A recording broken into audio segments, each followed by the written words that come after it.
Hello, guys and gals and non-binary pals.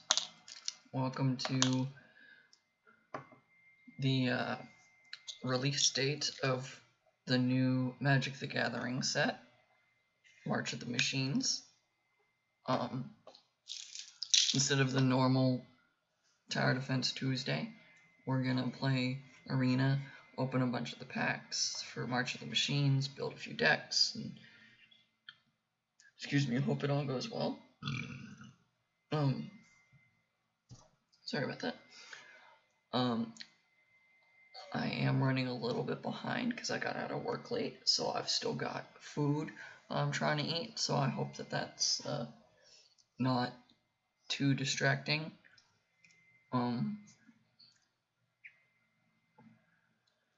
And I should have everything up to date that I know about. Let's just switch right over to the game. I purposefully did not open the game beforehand, just to make sure that, again, if there is a cutscene sort of thing beforehand, you guys would be able to watch that at the same time. So I hope that if there is a cutscene, that we can, watch it together. Sorry about that. Yeah, I just kind of like inhaled half of my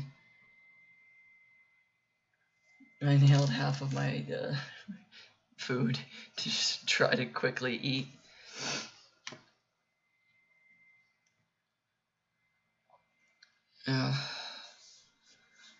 I'm worn out. It's a lot of work to just try to do multiple people's jobs at the same time. So it's not fun.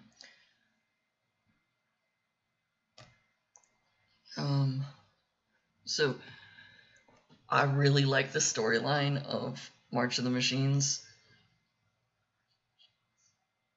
which is a ton of fun. Essentially, in the last set with Phyrexial will be one, the Phyrexians were able to get the world tree that they have created called Realmbreaker to branch into all of these other realms, all this other part of the world,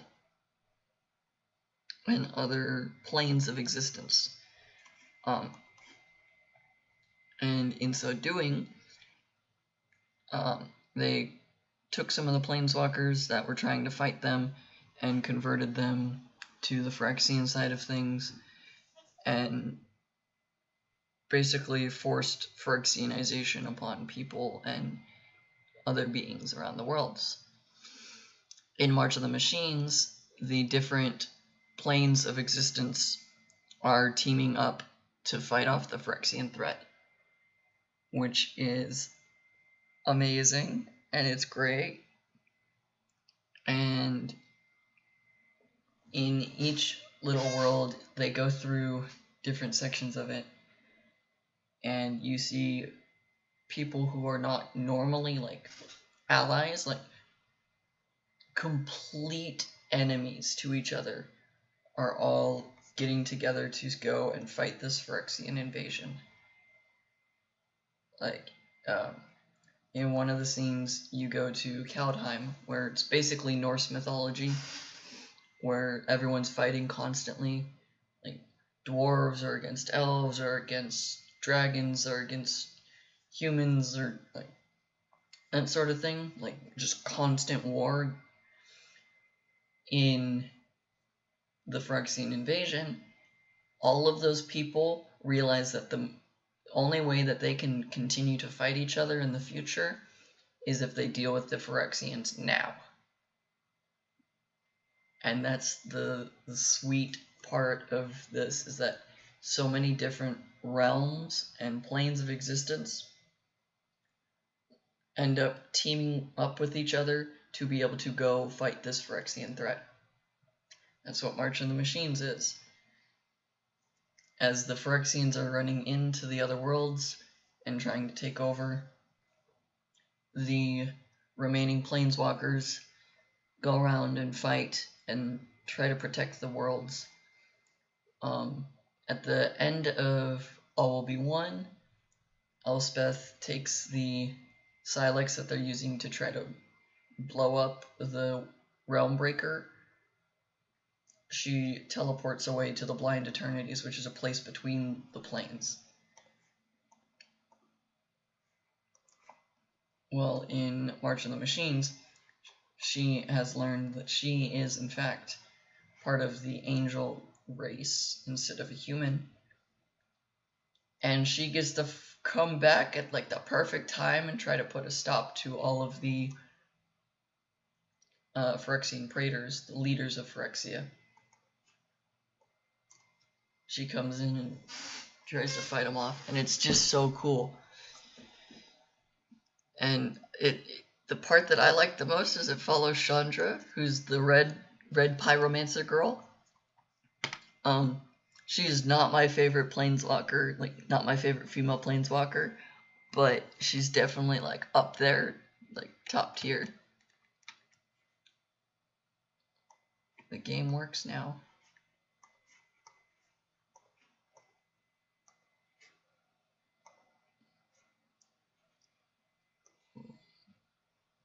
So now here's the game loading. The last gigabytes of data for it. Hopefully it loads quick. But Chandra is forced to fight Nissa, the green planeswalker.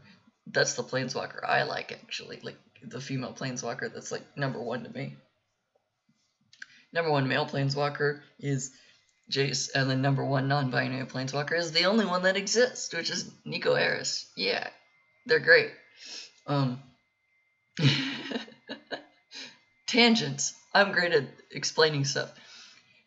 Chandra is forced to fight Nissa, while Chandra has to protect Ren, while Ren is trying to meld with Realmbreaker to be able to control the world tree that the Phyrexians made to try to stop the invasion of different planes. While Chandra and Nissa are fighting, Ren is able to connect to all the different planes of existence, and Ren finds Teferi off in Zalafir outside of the existence of the planes. Chandra and the rest of the planeswalkers are able to knock Nissa unconscious through different circumstances. There's a cool way that you can just like read all of this, and it's really, really great, and I love it. And the Zalfirians and Teferi end up going into Phyrexia through the path that Ren is able to make, and they end up coming to the aid of the planeswalkers who are about to be killed and defeated in Phyrexia. They come in and they fight them off, and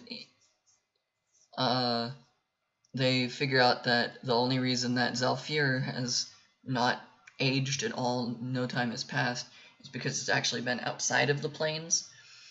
And now Ren is forcing the two planes to swap existences. So Zalfir is now going to be where Phyrexia is, and Phyrexia is going to be where Zalfir was. Basically pushing Phyrexia out of existence and out of time and space. And that's the plan and how it ends up going. And in the end is great, because Chandra is so worried about Nissa being unconscious and not waking up, because all the Phyrexians like essentially use like sonar sort of thing through the planes, and now because they're outside of existence and outside of the planes, that sort of sonar thing can't reach anyone. So it sort of becomes like, hey, because the sonar pulse isn't hitting anyone, no Phyrexians are able to move outside of their current area. So like the attacks everywhere stop. And that means that the Phyrexian Nissa and Phyrexian Ajani and others are no longer fighting at all. And they can't. So there's two characters, Malira, who's really like a cure-all person. She can stop most diseases. And Karn, who's another planeswalker, they use their powers combined to cure Nissa and Ajani, who is basically Chandra's mentor, Ajani, and Chandra's best friend, Nissa. And then to end the episode or the scene, Nissa and Chandra vow to always be with each other, and they kiss, and it's great, and it's gay, and I love it. It's queer, I love it. Yeah. I like slight amounts of romance, but I don't like it being the only plot. So it being like the subtle subplot through the entirety of it, I'm just like, no, I'm not gonna fight my best friend. I'm not gonna fight my best friend, only for them to like kiss in the end. I was just like, yeah, it was gay.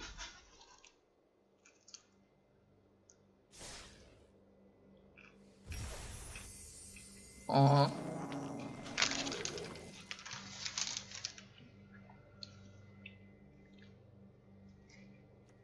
Okay, this looks cool. That pet looks cool. I was kind of hoping for a scene of like a cinematic. This fight ends now.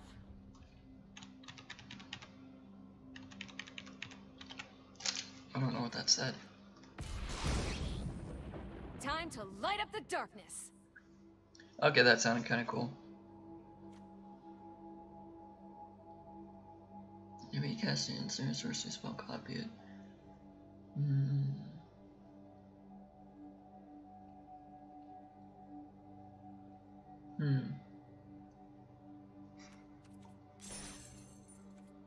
Banned historic cards. That was banned before it even really came out. Awesome. Yay. We got it. Ooh, there's notifications here. Mail. It's really loud now. Oh. This is the story that I kind of was just telling you about. This is a story. I could click this and then you go to the story. Humans and trees pierce the blind eternity. Armies of Phyrexians pour across the multiverse. Take these 3 packs and basic lands, fortify yourself, and withstand the Phyrexian assault. Yeah!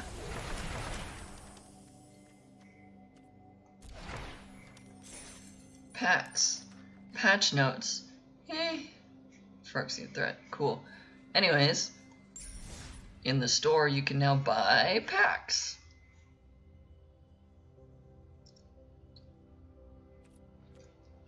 Ooh, I could get the Phyrexian. I want to look at this. You can get the Phyrexian version of each of the original Praetors, which is really darn cool. Except for the fact that I want to buy March of the Machines packs. Maybe buy 10 packs. Omnath, Lucas Evolve. If I buy 9 packs, I get a golden pack.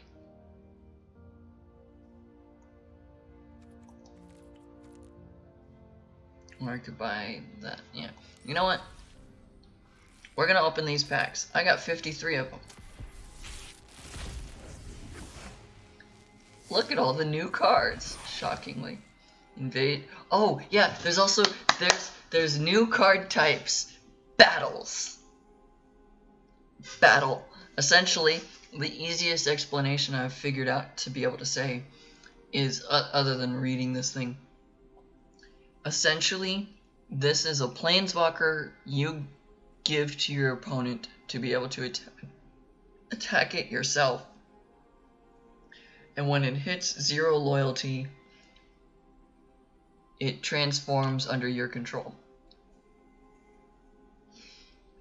So in this case, Invasion of Fiora has 2 enters the battlefield triggers. When it enters the battlefield, destroy all legendary or non-legendary creatures, or both. Then a secondary thing of an opponent takes control of this permanent, and then when this loyalty, this 4, reaches 0, transform it under your control. When attacks, remove all counters from up to 1 target permanent at the beginning of your upkeep. If you haven't been dealt combat damage since your last turn, you draw a card and lose 1 life. Ooh. That's cool. And then there's a bunch of other cards, but that's Invasion of Asgold. And just about to target player sacks a creature or planeswalker and loses 1 life. Oh. Anyway, instead put 1 counter on National Reaper if a permanent is put into a graveyard from the battlefield this turn.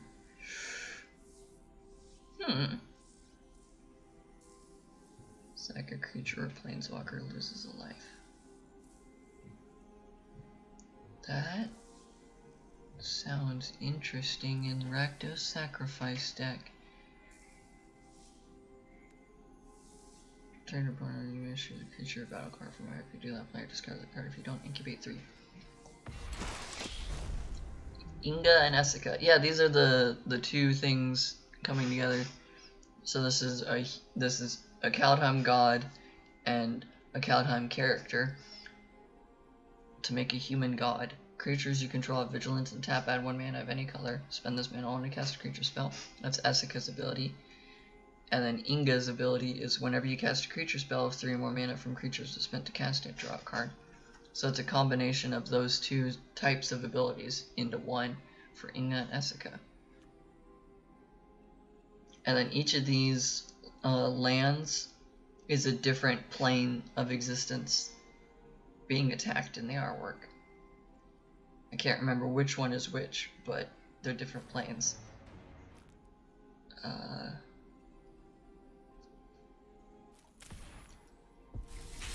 I like this set a lot, guys, and I'm going to go faster on these.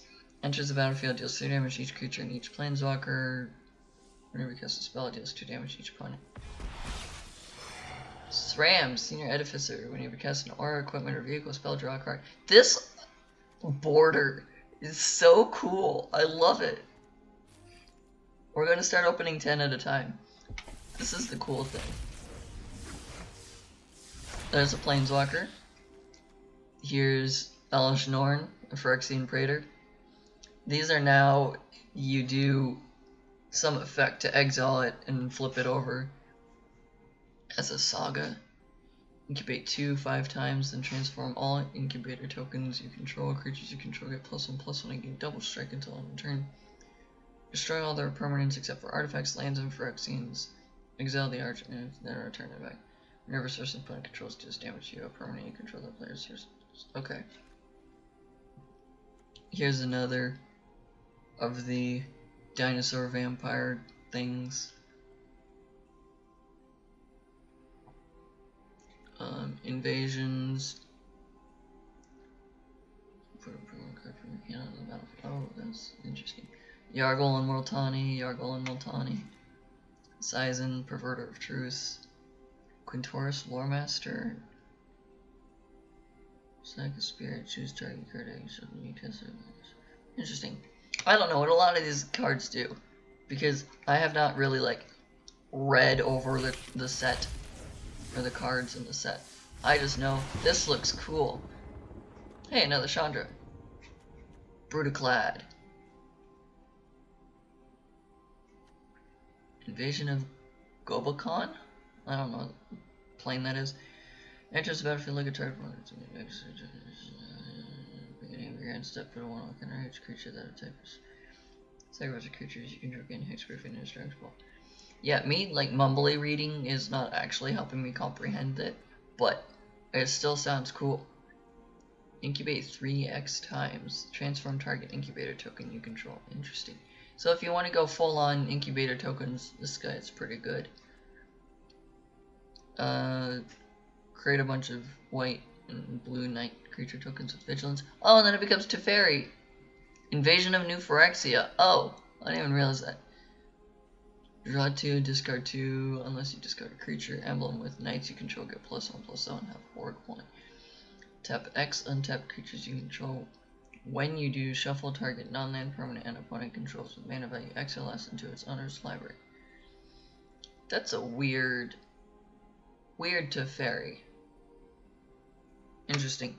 Anyways, more packs! Yay! Look at pretty artwork in cards. Oh, pretty artwork. Except for it's banned in a lot of formats because it's broken.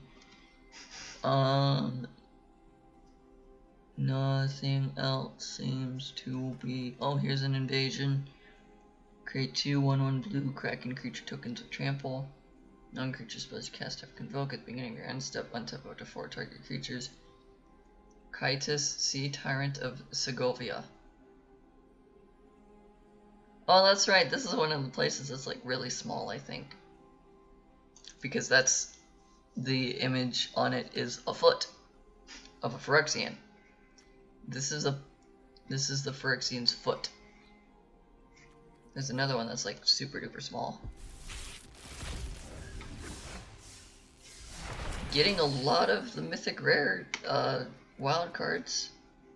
Orc Smithies, the Slumbering Isle in the Constellation. Oh, that's really cool, actually. This is both a land and a creature. That's cool. Let's look at something. Pylon, destroy a creature, planeswalker, surveil, flying first strike, lifelink. Wow. I like opening packs, guys. This is fun. Another Orc Smithies. There's Kahira Mori. Use an online card in your starting deck, shares a card type. Suppose you cast a chosen type, cast 1 less cast. I didn't even realize that this was a companion. I didn't know that this was a companion. Opening the golden pack. Spectral Adversary. That's cool. Invasion of Fiora. That's cool. Breach the Multiverse. This is a mill card, but not really.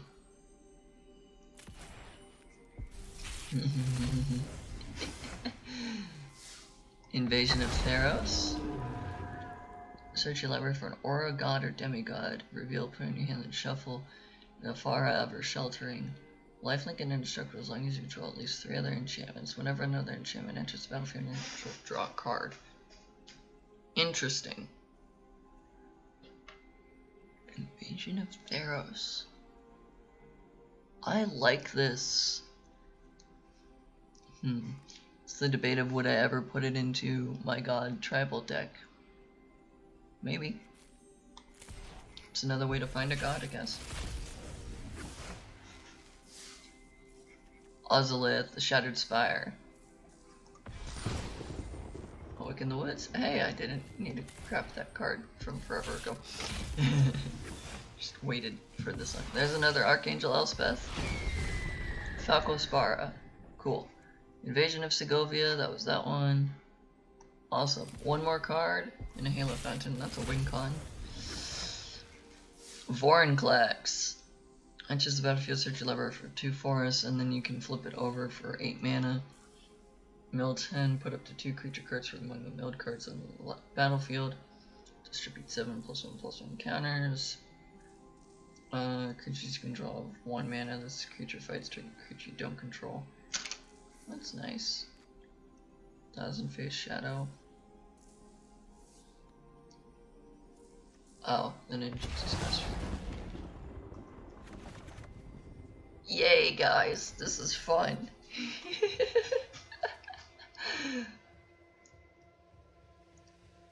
So now we get a look at all the cards that we just got and see what we've got. Let's just go to collection. I want to look at Surge of Salvation is really good. You and permanents you control gain hexproof until end of turn. Prevent all damage that black or red sources would deal to creatures you control.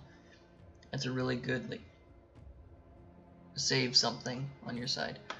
I want to know if there's anything with the keyword mill from this new set,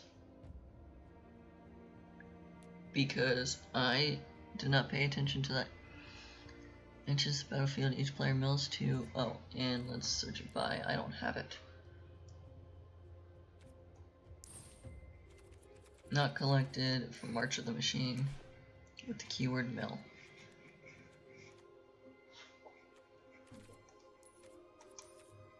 Collected and not collected keyword mill.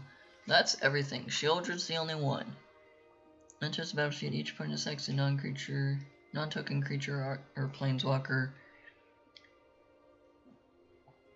Only as a sorcery and only if the opponent has 8 or more cards in the graveyard. For each opponent, disrupt one target creature or planeswalker that the player controls. Each opponent discards 3, then mills 3. Put all creature cards from all graveyards onto the battlefield in your control. Ooh, that's nasty. I think Shieldred as a sideboard card would be interesting, not as a play from the top.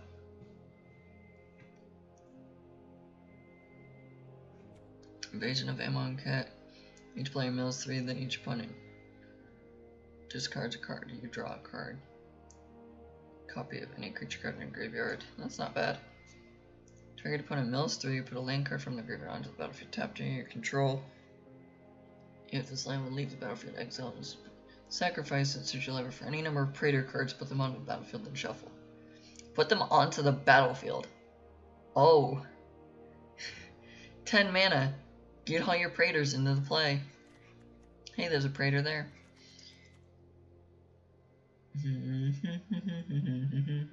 Mill 3, put a permanent card from one. Mill 2, put a permanent from one of the milled cards into your hand. You gain 2. Mill 10. +3 +0 as long as the opponent has 8 or more. Attacks or blocks, each player mills a card. Each player mills 3, then you return up to 2 creature cards from your graveyard to your hand. Yeah, nothing here is shaking me as like a... This helps my main like strategy that I always try to go for. It's mill. Because what's the most fun way to make someone like the new set is make it so that they can't play the new set. Right? That's the perfect way to play, is just mill all the cards so that they can't look at the new cards and see what they do. I'm just getting rid of the new tag. This guy is terrifying. Transform Atali into an 11/11 with trample, indestructible, and poison. 10 poison counters kills you, and it's an 11/11 with trample. Vision of Kaladesh. Enters the battlefield, create one onto this.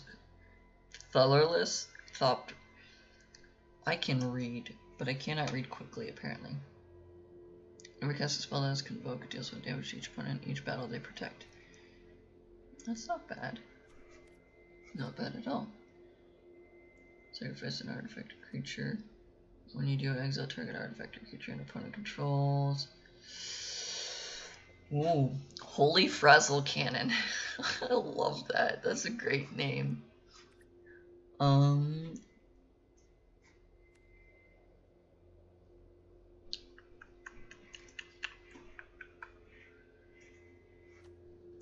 just kind of reading a lot of these just to try to figure out like what style deck or what sort of thing.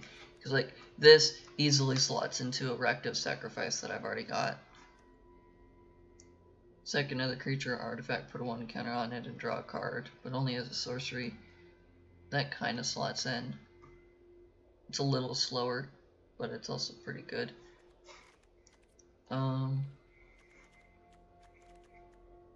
Invasion of Pyrulia. Enters battlefield, scry 3, then reveal the top card of your library. If it's a land or double-face card, draw a card.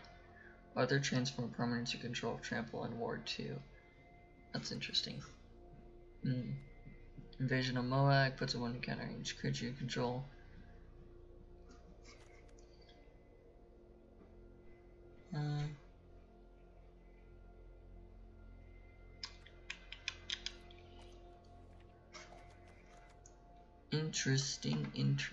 Interesting. Elspeth Smite deals 3 damage. I just like looking at these cards. I like artwork and I like what's happening in these cards, and it's great.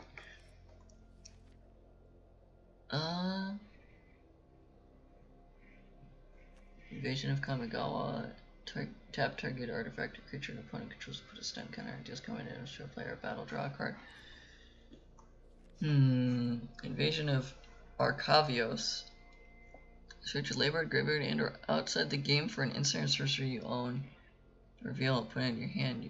If you search your library this way, shuffle. When you cast an instant or sorcery spell from your hand, you may copy that spell. You may choose. This is interesting to me.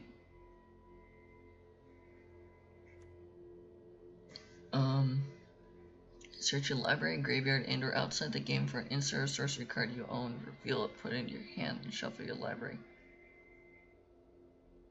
I like that.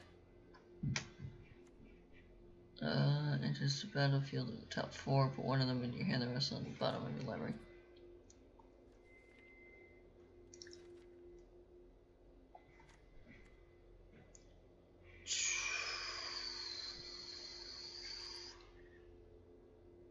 I'm very much looking at this as like, what can I actively do? Invasion of Mercadia? Discard a card, draw 2. Invasion of Turkey enters the battlefield, reveal any number of dragon cards from your hand. When you do, it deals X damage. Wow. Urabrask.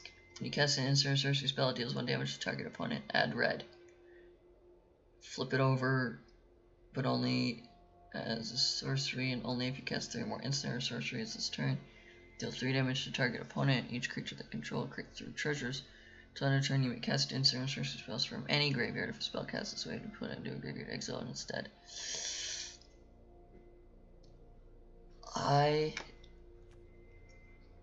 4 damage to another target battle or opponent, 1 damage to one target creature. If a non-creature source you control would deal damage to a creature, battle, or opponent, deals that much damage plus 2. Interesting.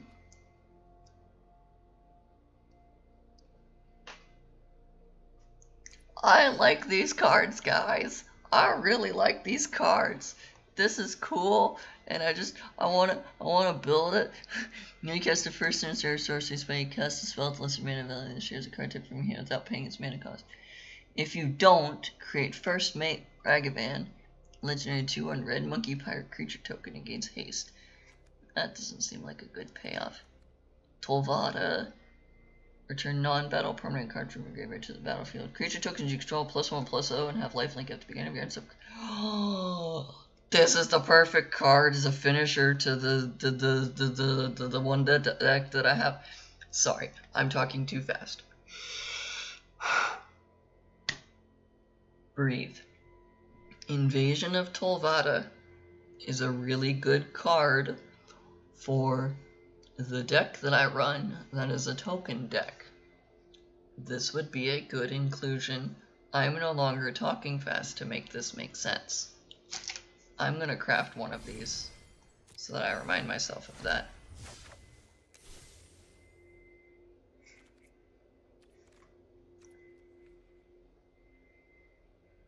I'm gonna question where it went. Because it changed where it was at. Oh, it's right here now.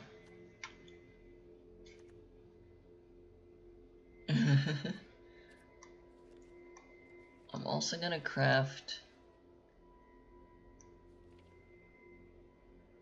Urabrask because I want to put an Urabrask into the deck that I have for that.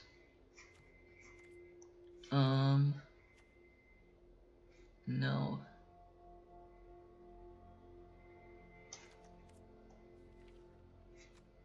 Mercadia? No. Turkey? No, wasn't that? What was it? There was one that I just read. Was it a blue one? It was a blue one, I believe. No, it wasn't this one, but I'm gonna craft one of those. No, where was it? Dang it. Well, anyways, I'm now getting ideas. Getting a lot of ideas.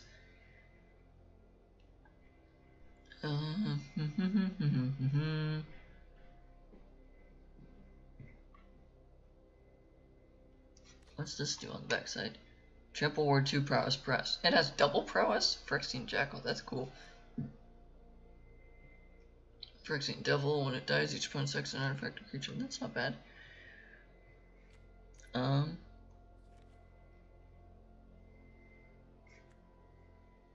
Non-creature starts to control 2 damage to a creature or battle. Nope, it wasn't that. Into the fire deals 2 damage to each. Put any number of cards from your hand on the bottom of your library and then draw them into cards +1. That doesn't sound bad as a side thing. What was it that I was looking at that I was like, that's really good and interesting for what I need to do? Armor Brask is fine. 4 damage to any target, that's fine. Chandra is fine.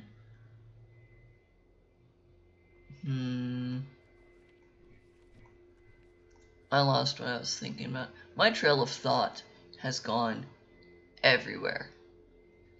And I don't know where it's gone. Because I suddenly was thinking through 2 different things.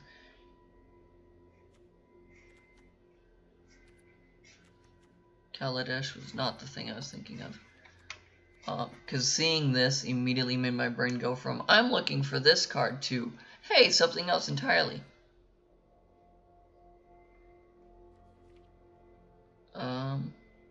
Croxton, Corneros, ATB or attack, exile. There's a really nifty combo deck that you can do with this now. And it's really cool. But also weird. Barbarigmos and Flibblethip.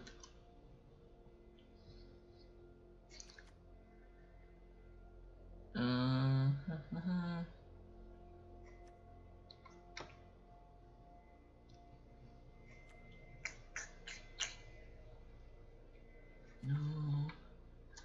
Invasion of Alara. I like this card because it's cool, not because it does something.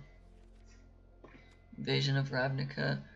Enters the battlefield, exile target non-land permanent that an opponent controls that isn't exactly 2 colors. Whenever you cast a spell that has exactly 2 colors, look at the top 6. You may reveal a card that's exactly 2 colors from among them, put in your hand, with the rest on the bottom of your line. That's cool. Alright. We're gonna deck build. I'm gonna bite this. Home. Food.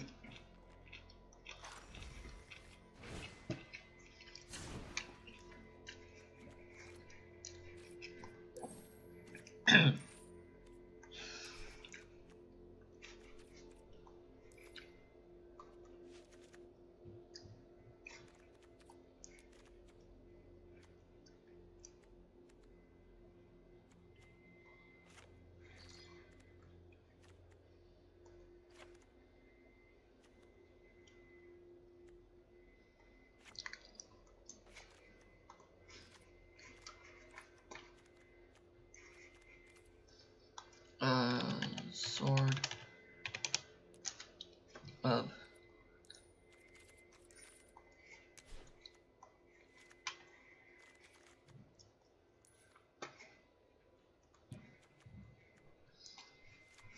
one surge into the front as protection. And cut the Luxior, I think. It was fun while it lasted. Craft that. Now I've got a better sideboard and more protection for what I can have in Explorer, which is great. Hammer time's better now, yeah. we go to this one, and I put that invasion of it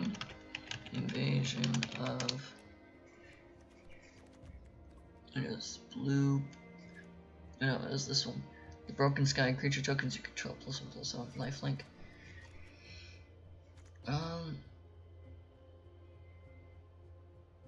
That's actually pretty good to keep in.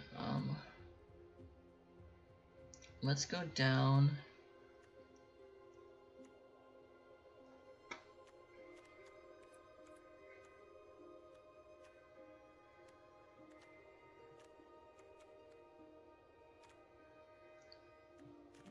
How many lands do I have? 1, 5, 6, 7, 8, 9, 10, 11, 12, 13, 14, 15, 16, 17, 18, 19, 20, 21, 22. 22 lands with 3 ways to get a land. It's not.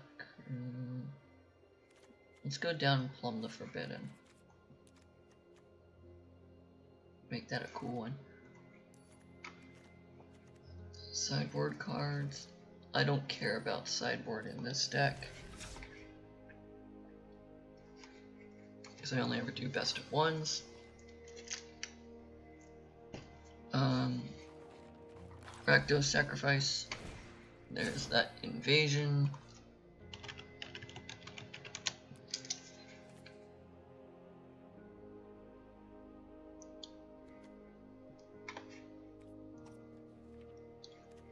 As gold, interest about if your target player sacks a creature or planeswalker loses 1 life. Beginning of end step, put a 1/1 counter on Ashen Reaper if a permanent is put into a graveyard from the battlefield this turn. I feel like that's a good one to put at least one of. Let's go down a Darren Epicure. Let's go down a Experimental Synthesizer and a Witch's Oven, because there's also a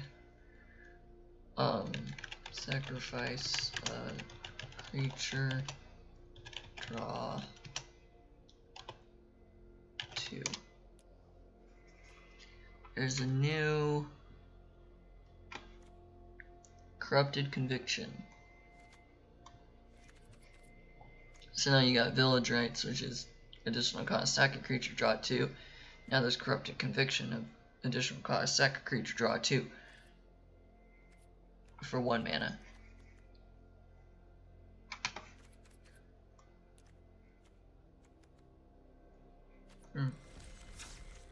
Forgot about that.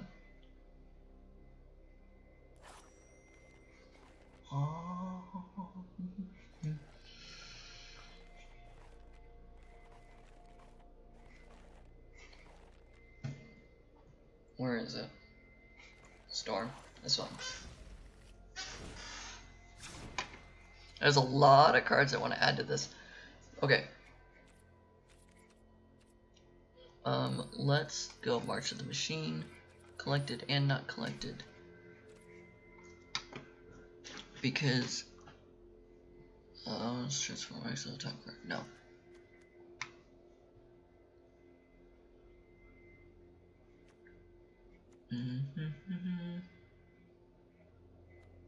No. Nope. Where is it? Moment of Truth is not bad. Look at the top 3. Okay. Let me see.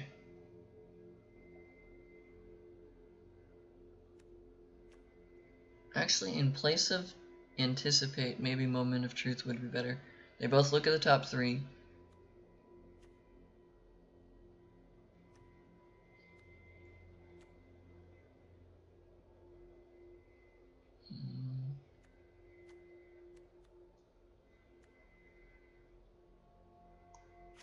Let's get rid of both of those. Let's get rid of that one. Let's go add 2 of those. And then we go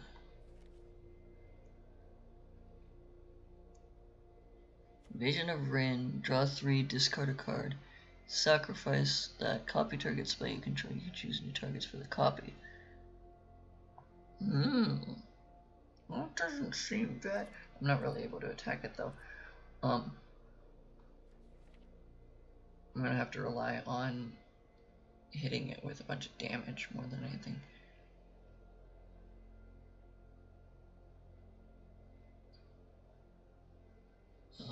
Where is the one? Chain attacks is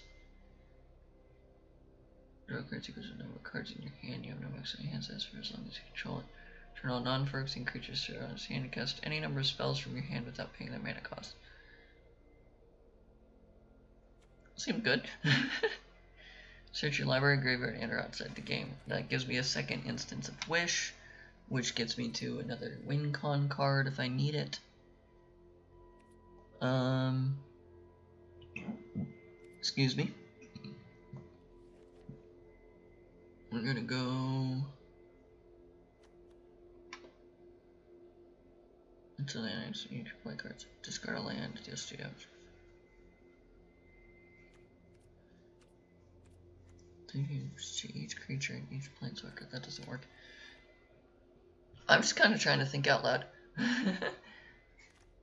Which is probably why it's not making sense. I want an Urabrask in here. When you cast an answer, sorcery spell, copy it.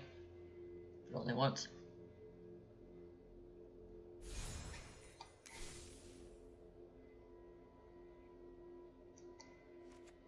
I feel like that's a good capstone at the same time.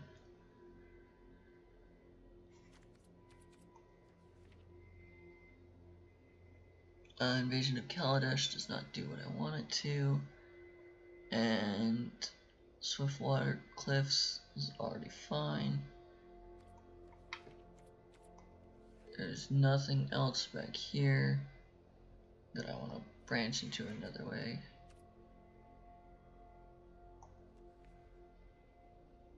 Two to add 1 mana. Okay, yep. I need to remove 2 cards. I need to look at the sideboard. Counter magic, counter magic. You don't matter anymore. You don't matter anymore. Put that up there instead of that.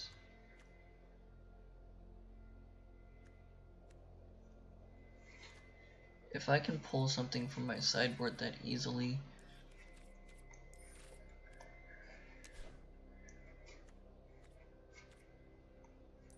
what can my sideboard get? Wish, play a card you own from outside the game this turn.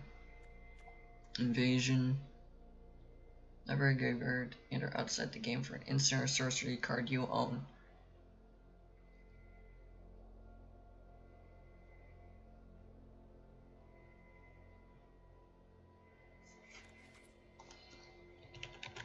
Lightning strike.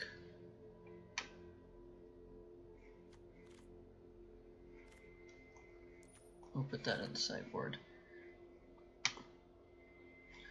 How many wizards do I have? You're a wizard. You're not a wizard. You're not a wizard. You're a wizard. You're a shaman. You're a praetor.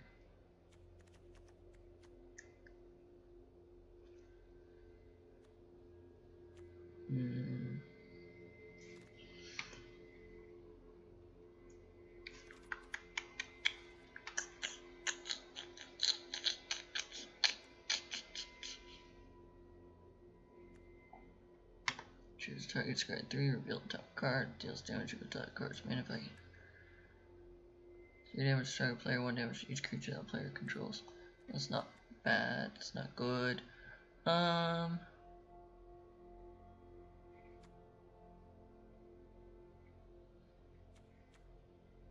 Yeah, I'm just gonna not.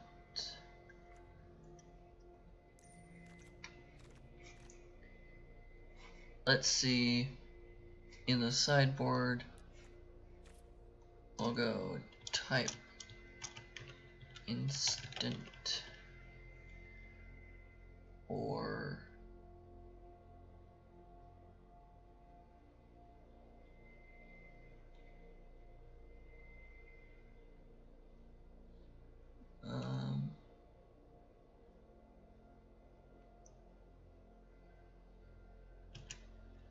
type sorcery. No. Type instant, type sorcery. This is showing cards that are instants and sorceries. Okay. I'm looking for cards that are instants or sorceries. And are not collected. Or collected. We're gonna get rid of that. I'm gonna go with blue and red. That's it. Because I need sideboard cards, so I need to know what I can put in.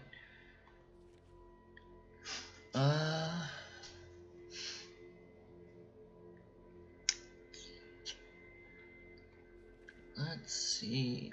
A lot of counter magic.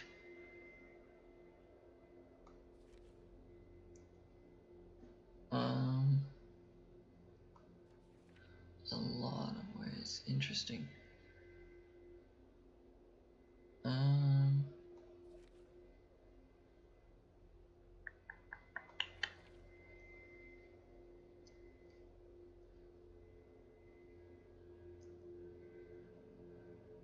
This is interesting to try to think through.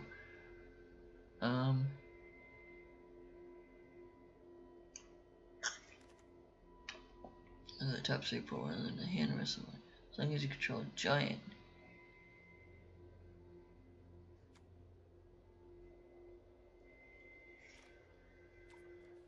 Let's not do that.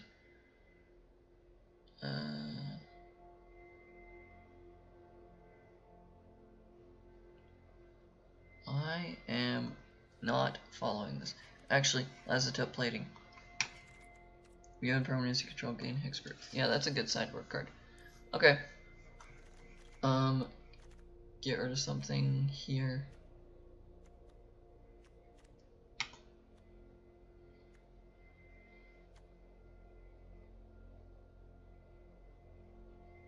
Put one lower. Maybe get rid of a Rowan. Yeah, get rid of a Rowan. Yep. Okay. Alright. We're gonna go play this one, because this is the one that I put the most new cards in. So I wanna play the new cards. Also because I'm kinda getting bored of trying to make decks look better and look prettier. We're just gonna go right into a match, because it's been almost an hour and I haven't done anything. So Explorer play and Storm, and we're gonna play. Hopefully we get new cards, because like that's the whole reason to play on today compared to every other day.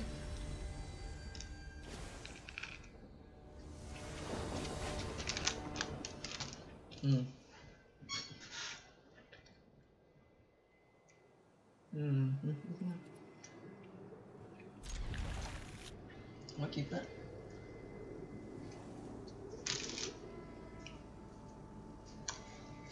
We got new card.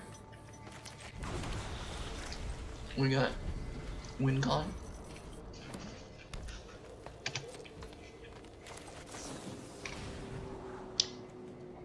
Scroll to the bottom, draw a card.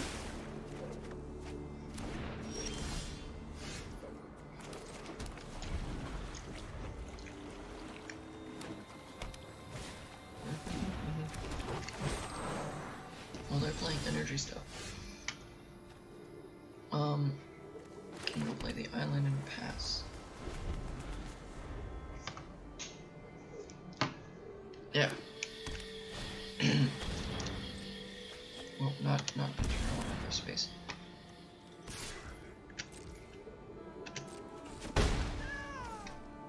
I'm gonna opt. Scry draw. Yeah, I'll keep that. Because that's a second chance. Let's play this on red. I will play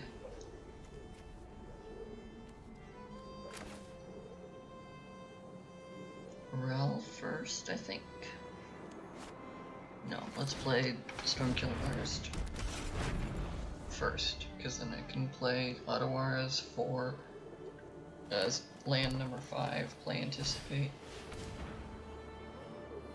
Get another land, or get a treasure, cast the Stormkill. And I've got 2 Stormkills, which just will let me combo out a lot quicker. And a lot better.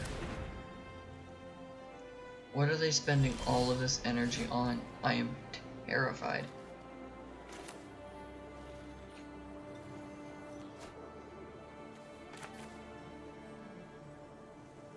Pay 2 life for the Steam events. I'm gonna anticipate now. Put one of them into my hand. We'll do an Emeritus. I will then cast the Stormkill and Artist.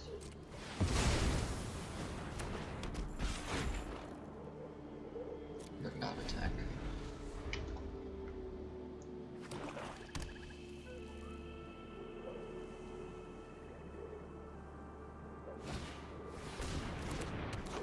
I am so scared that they have so much energy and have not spent it.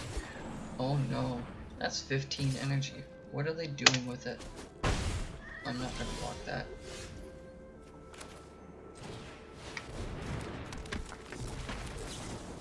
Survey 1, draw.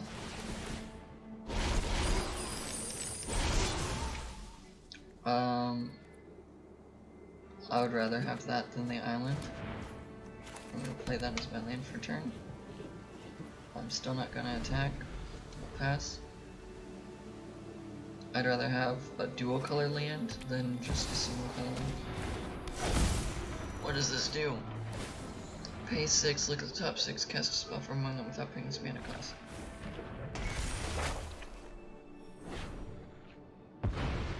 Okay.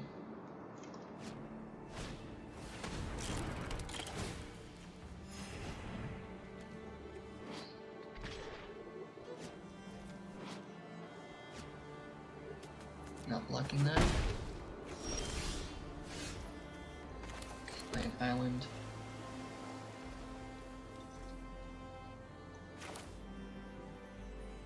Okay, this. Make Time to light up the darkness. mana. I'm gonna do blue and red. If I cast Ralph first. I need to cast Anticipate first. Give it our all. Draw a card. I want that one. I know the other one was a win con card, but that's okay. I would like that one, please.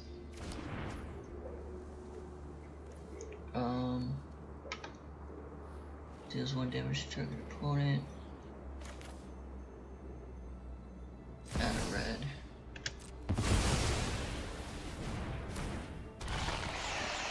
I'm not going to attack.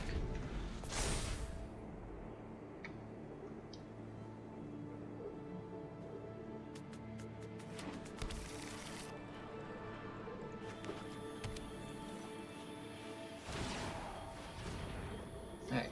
I think I'm finally going to be able to play Ral and then do something else for my turn. Or there's an Emrakul. Or there's just a 13/13 flying freak of nature that's just gonna obliterate me.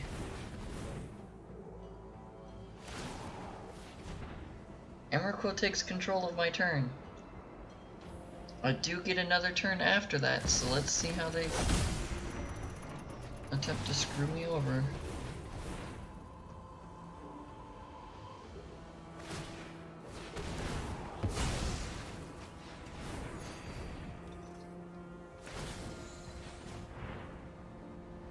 I actually don't know what Emrakul the Promised End.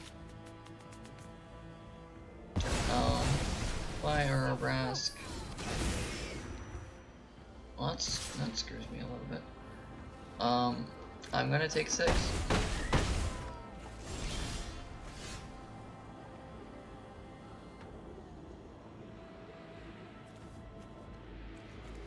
My opponent's doing stuff for my turn.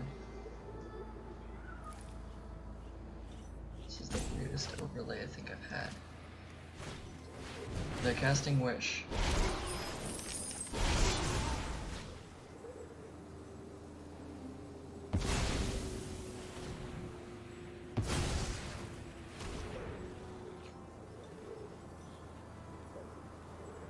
This is so bizarre.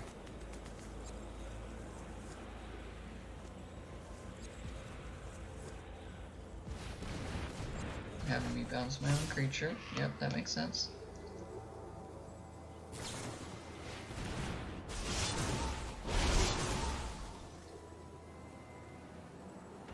Bergie and something else.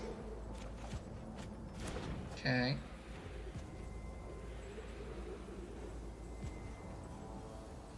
One, 2, 3, 4, 5, 6, 7 cards in hand. 7 lands. I don't know what my opponent is doing. Okay, yep, that tracks.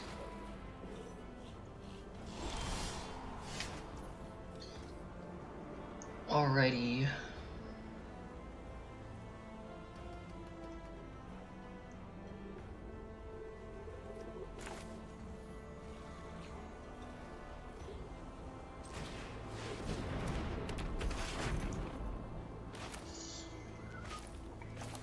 Play an island. Do 3 cards.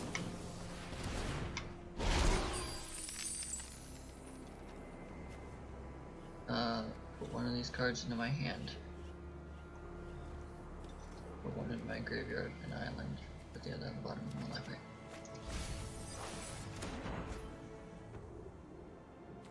I'm going to opt because that's a cantrip. Then on the bottom, draw a card. Rowan.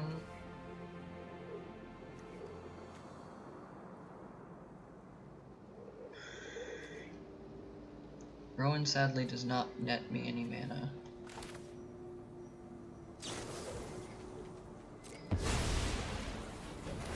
It's going to draw a card. Put that away, put that on the bottom as well.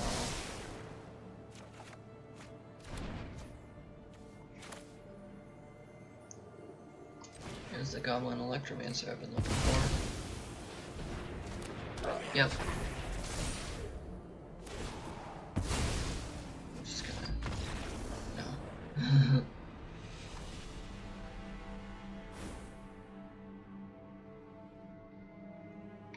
Yeah, they were able to screw me over just enough with what I had in my hand. That's okay though. We can always try again. But hey, I got the new cards. I just didn't get to play with them. Because my opponent screwed me over with old cards.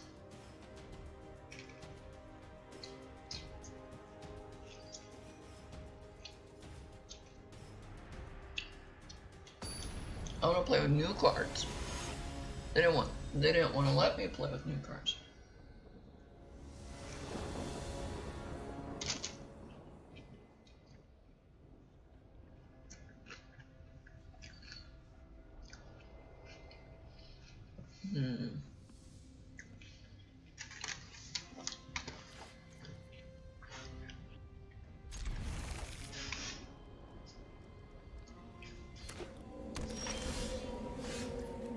Play that first.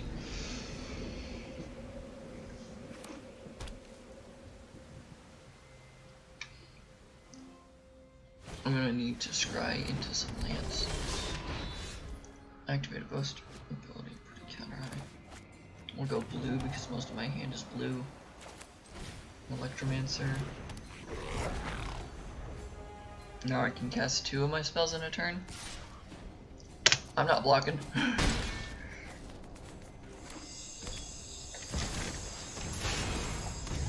Spawn of Mayhem.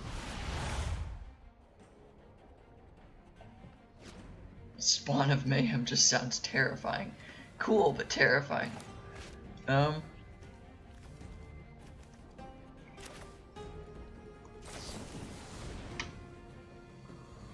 one in my hand, one into my graveyard, one in the bottom of the library.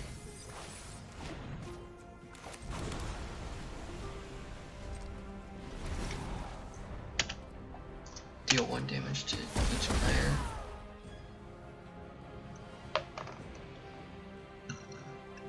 Excuse me. I'm gonna deliberate on this.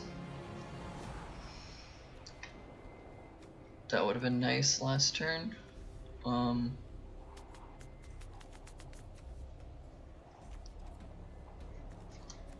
lands gets me Archmage Emeritus, so it's fine. Not blocking it. Taking 6, going to 11.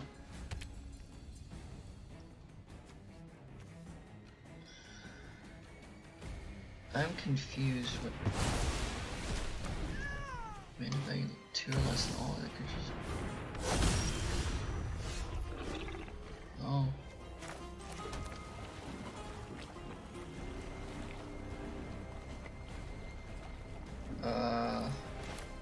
Scry draw. I'll take the Otawara.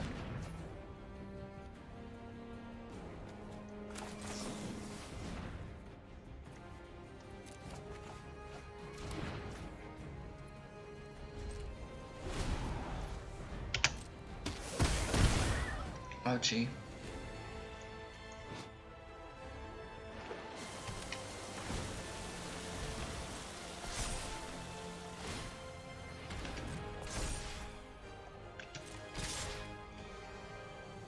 What do I need to kill? 4 plus 6, still lethal.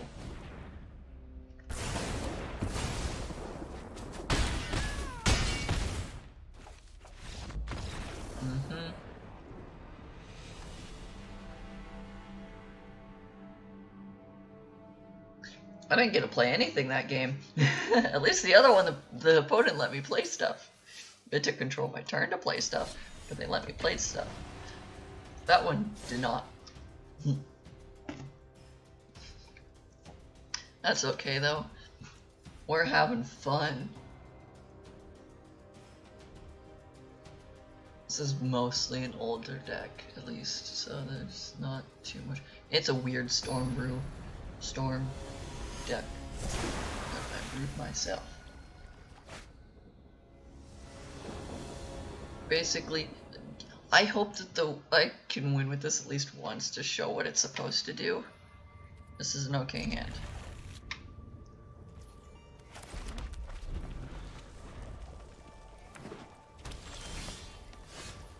Play that one. That's the turn. Opt. Draw that. Play it on blue. Cast the Goblin Electromancers. Pass the turn.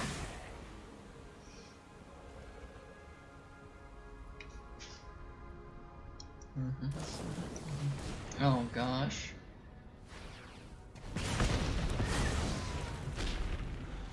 Is this just another Aetherworks Marvel deck? Just in Tamur.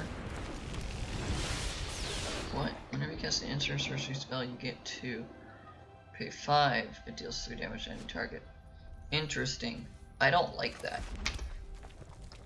Let's say 5 damage? 3 damage. Let's play Urbrask.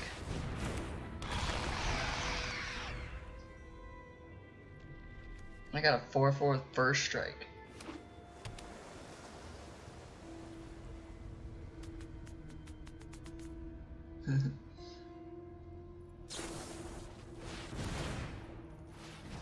Scry 2, draw 2, get 2 energy. Interesting. I don't know what my opponent is doing, other than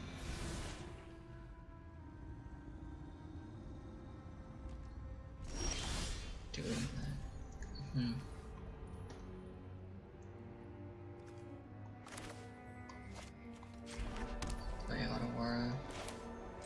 after all.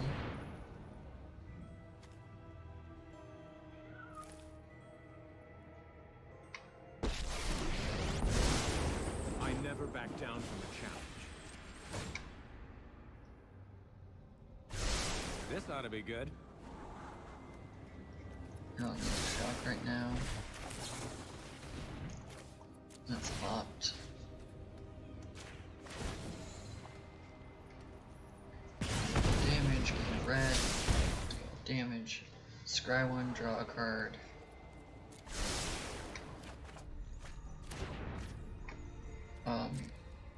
I can't do anything. Attack with a 4/4? I booped him in the face with a 4/4. They got booped. 3 damage in turn. Well, that was unpleasant. They shot my Ral. Oh no, Ral. Oh, and then they shot Ral again. Oopsie daisies. Discover I lost. Ral got shot. Archmage Emeritus. Let's consider our possibilities. Deal one, gain red, draw a card. I'd like to draw that one, yep. Go to combat attack.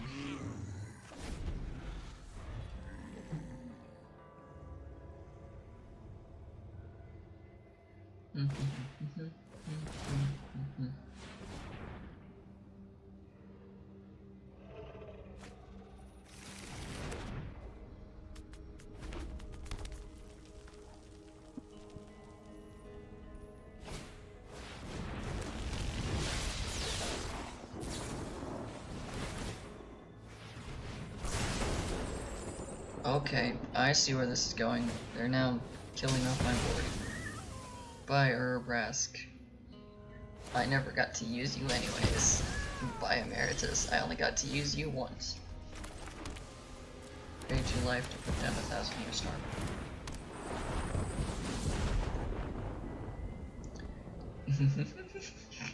This is not gonna go quick or easily. Your top 4, put one of them in your hand, the rest of the bottom of your library in a random order. In any order. Or counterspell. Okay. So I have a 3-mana counterspell. I need to be aware of. They've used all of their 3-mana counterspells. Got it.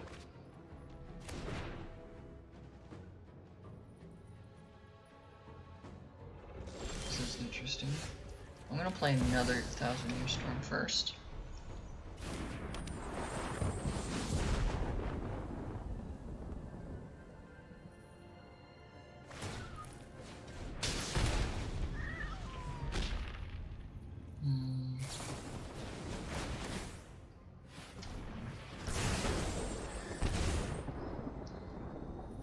Okay.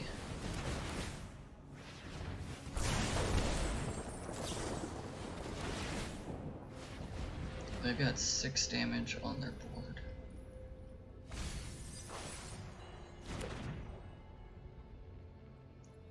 I've got 3 6-mana.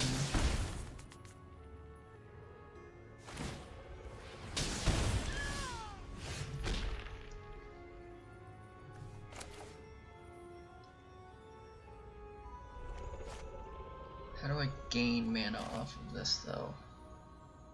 I need to go into a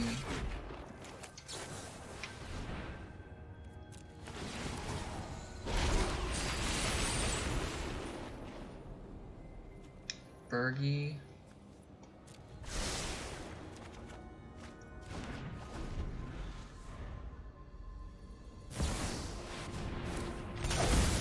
Bergie would help if I could actually, you know, count.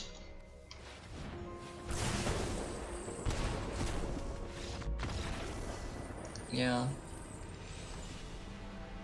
Yeah, I didn't count very well. I thought I could deliberate into another deliberate. Yeah. I'm not good at counting, guys. I'm good at losing.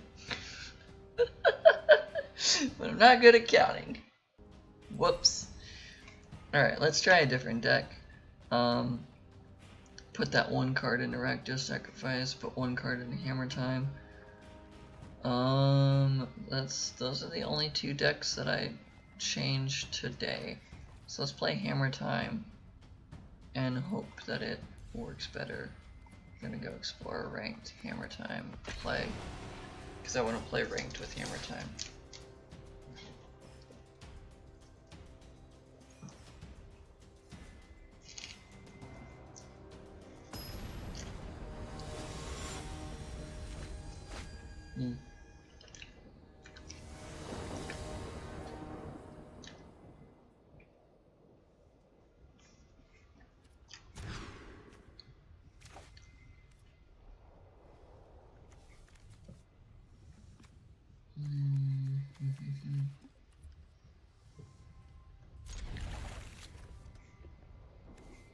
Go Scamp on the bottom. Play the tap land first.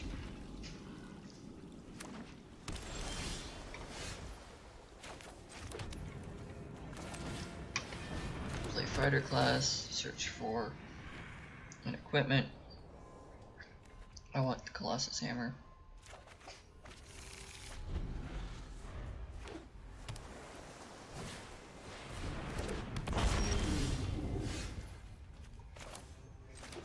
Play the planes, play the Scamp.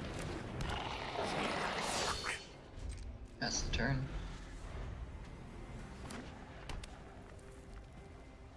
I guess I could have played the hammer, then next turn Microsynth Aster, but I still wouldn't have been able to equip, so that's fine.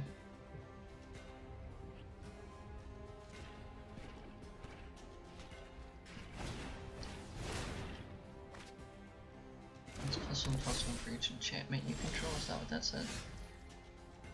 It has first strike, okay.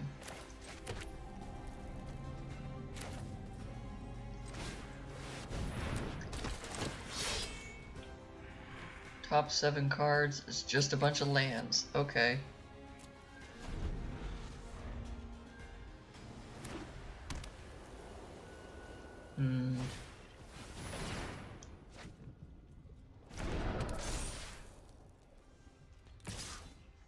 Yeah, that has vigilance, slow attack. Okay. That makes sense. Gonna make it so that equip abilities cost 2 less.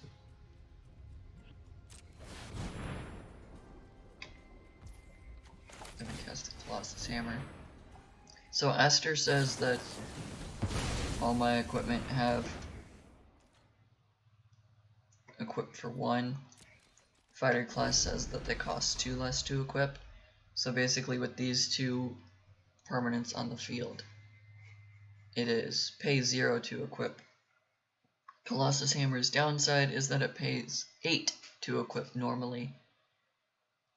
So it's kind of an upside to just go, hey, 0 mana equip, make a creature +10/+10.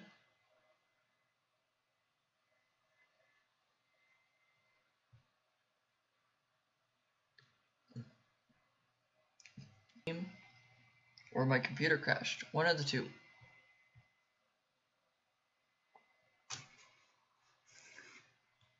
Might be the computer.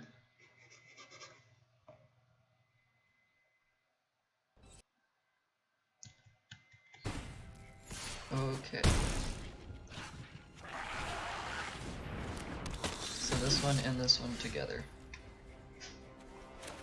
That's an Ornithopter. Okay, 2 life for Nahiri.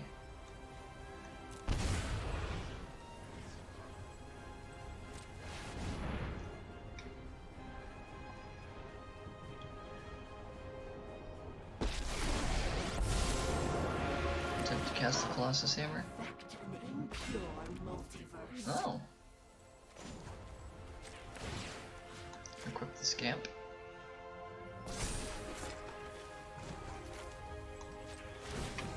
exile my Colossus Hammer from the graveyard. Make a token copy. Equip it onto Astor. Attack with both of them.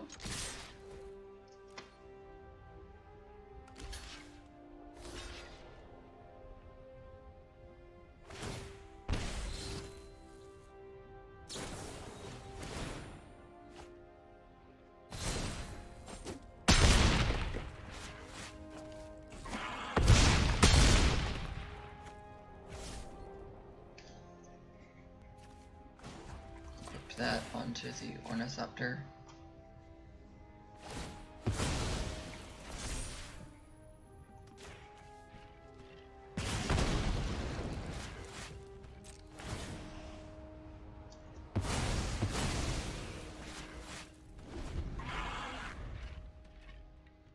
I forgot how state-based effects work. Because of all the damage that was marked in it, all of my creatures just died. What? Why can't I block that?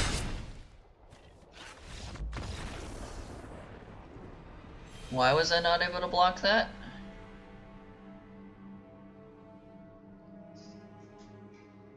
What?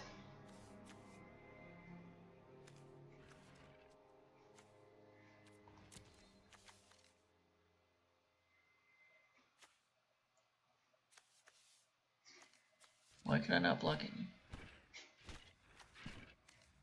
What? It doesn't have flying because I equipped the I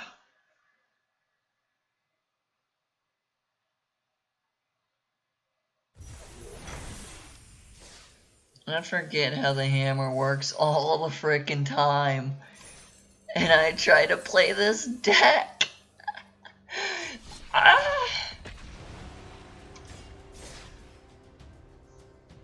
I suck at my own deck. I constantly forget about that.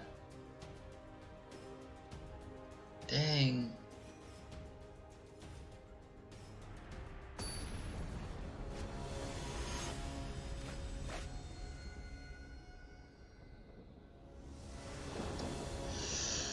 Well,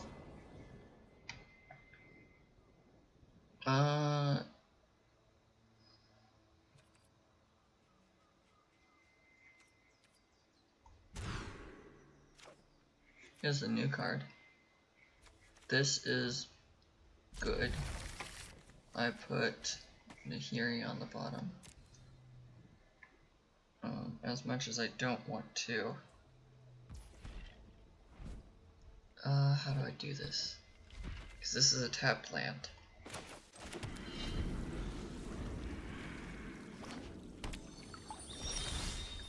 I was gonna say, if I felt absolutely confident that I would draw a land there.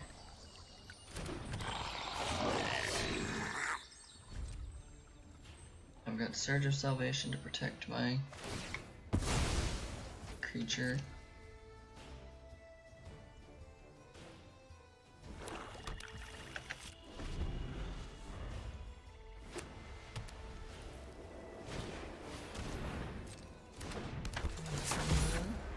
Okay, you can connive.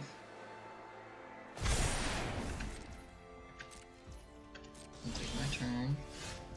That's a perfect land. I'll play a Colossus Hammer. I'll move to combat. I will attack.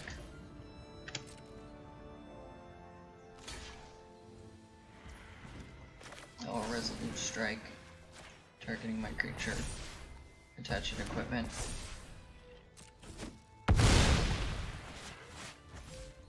I'll end the turn. I will not try to force anything bigger.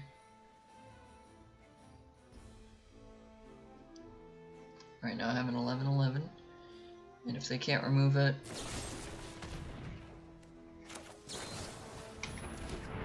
give my stuff hexproof, and they lose. Yes!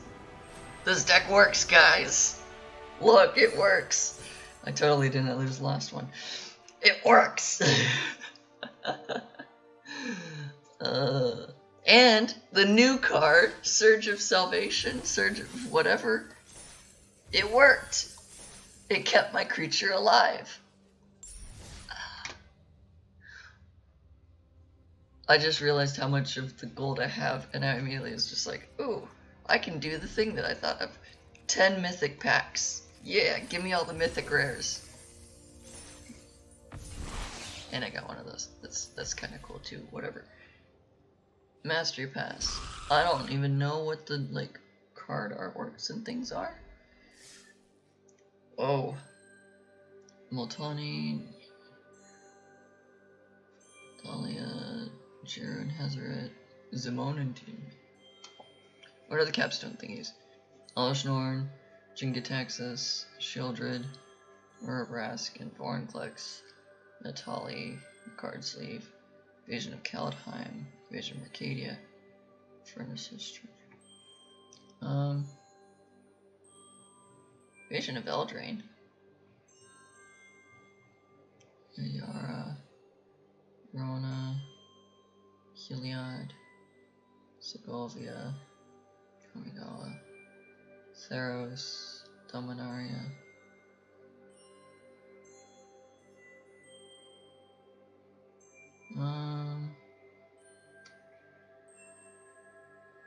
Lucranos. Interesting. We're gonna go red because I want Urabrask to actually play the Storm deck now. So I can get pretty artwork for the cards I like, guys. It's pretty artwork. We're gonna open the regular pack.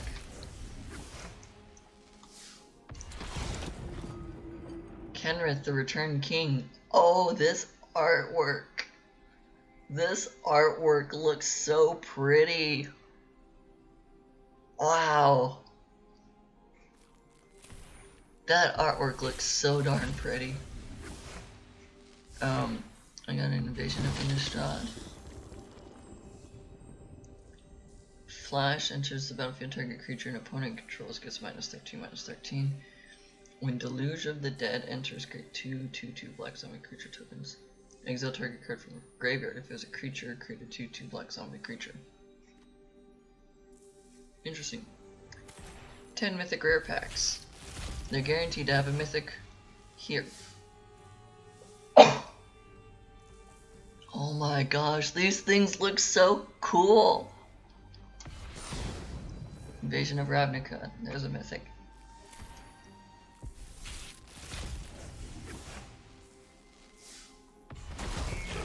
Borborygmus and Fibblethip.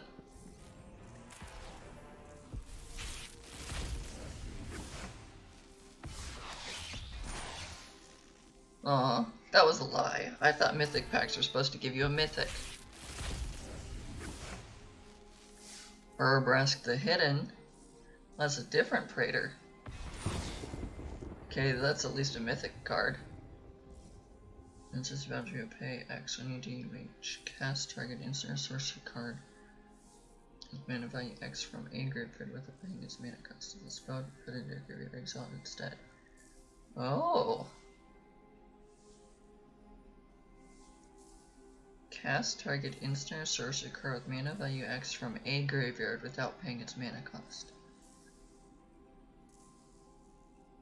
So it's 3 mana, pay a bunch more mana, cast a spell for free. Interesting.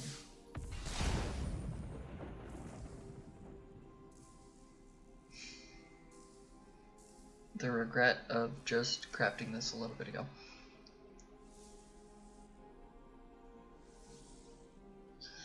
I love the art style of like the Universes Beyond style cards. It's not what these are called, but this like artwork, this extra bordered artwork compared to like the regular version is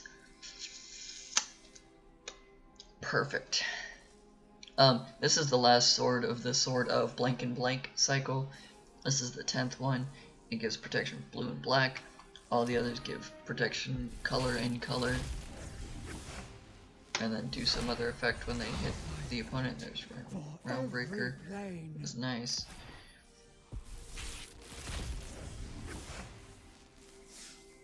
Yargle, Glutton of Urborg. I am a shining blade in the dark. Archangel Elspeth. Invasion of Ergamon.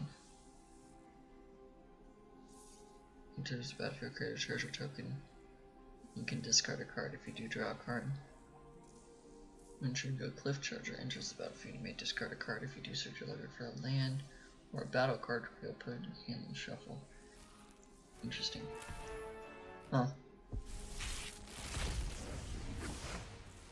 I like opening cards.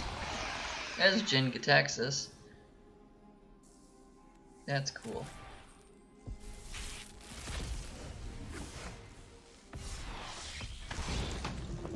There's another Kenrith, which is kind of sad to get a second one up.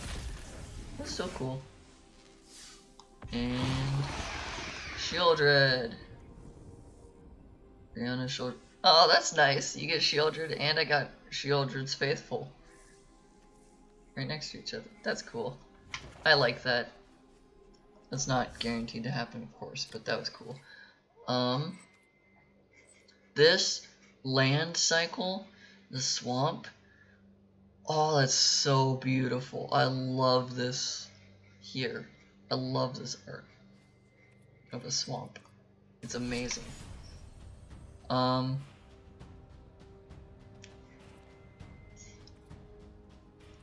You know what? I put a new card into this other deck. Let's see if I can draw it. I have not been able to actively get a battle out. Or an invasion of a realm out. So this will be interesting. Let's see if I can get it.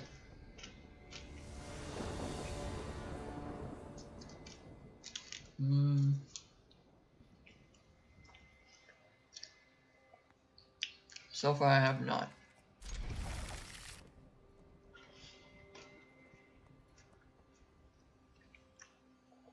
And I don't want to hard mulligan into the invasion.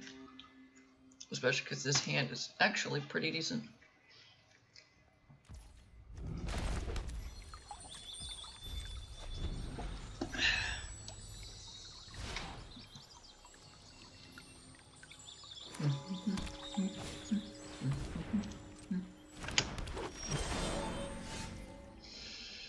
I didn't mean to press enter, I meant to press spacebar.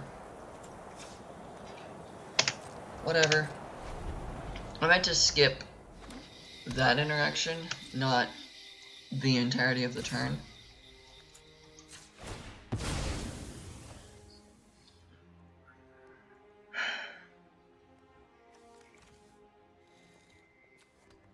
Yeah.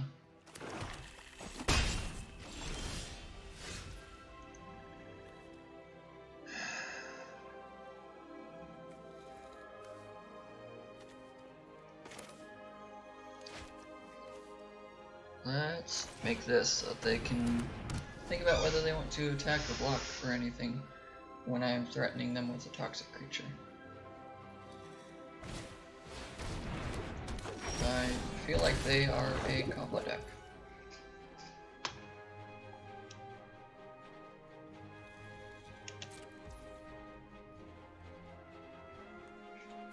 Let's get Anointer Priest. Anointer Priest plus Skrell's Hive is net 0 life.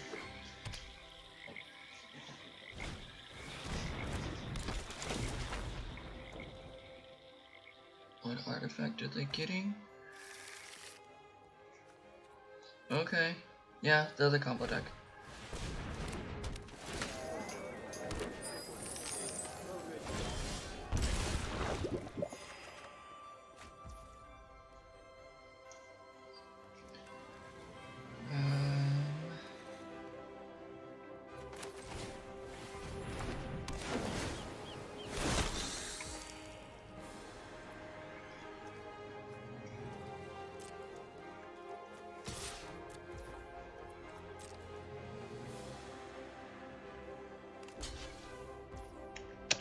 It's a debate. I've got to hope that they don't have another Buena. That's her name. Buena, yeah. I've got to hope they don't have another one of those in hand. Oh, I forgot that that can get their things as well.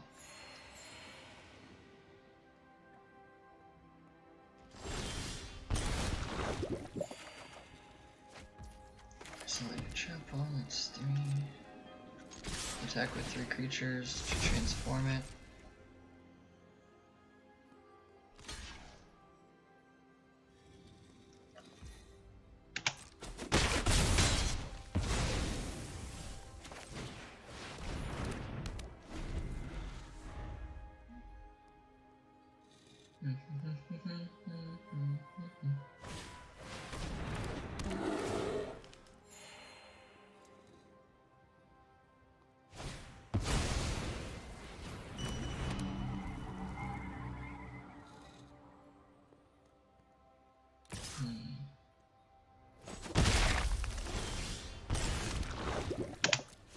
Yeah, but 1/1 that can't block.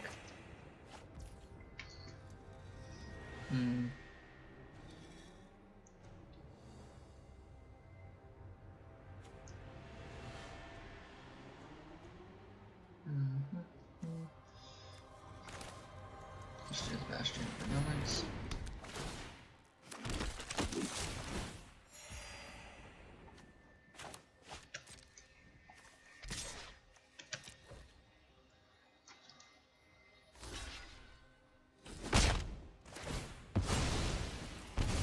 Yeah, you lose a life. I'm gonna cast a Sacred Cat now.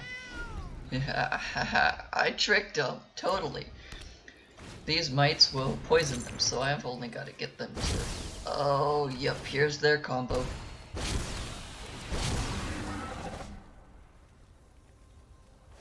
don't think that they did that correctly.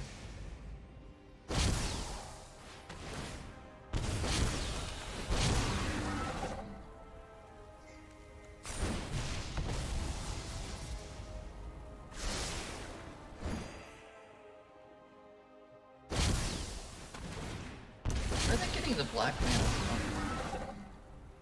Costs 1 less to cast. Power 4 or greater costs 2 less.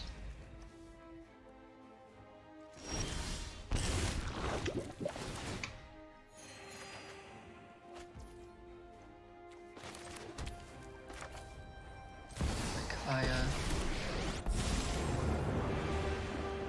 So many souls trapped on this plane. Even a creature's death touch. Give you +1/+1 to creature token. Oh, I've got the perfect Attack. tools for the job. Why can't you attack?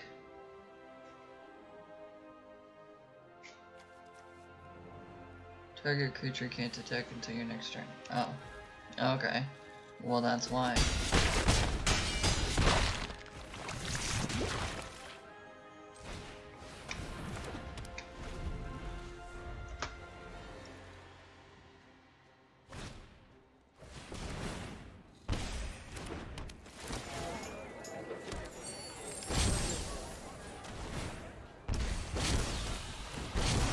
They have their combo if they just could figure out how to do it. Like, they're legit able to just infinitely kill me now. But they have not figured out how to.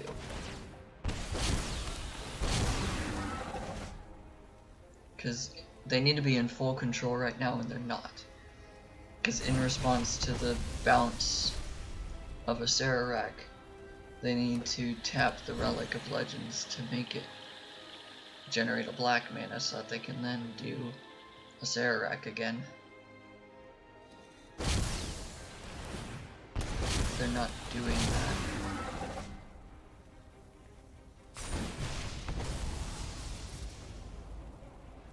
Like, my opponent has lethal. They can kill me infinitely right now. They're just not figuring out how to do that.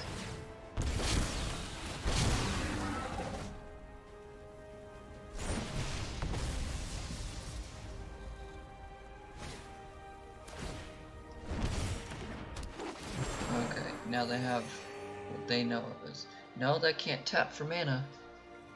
You can tap the relic for mana.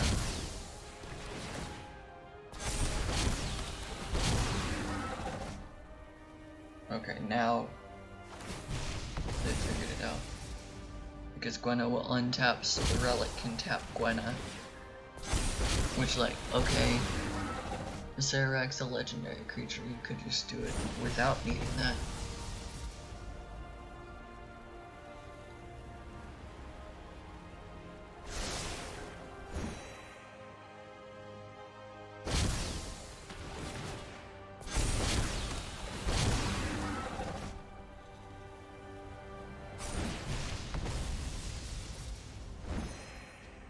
They're taking the very long and convoluted way to do this.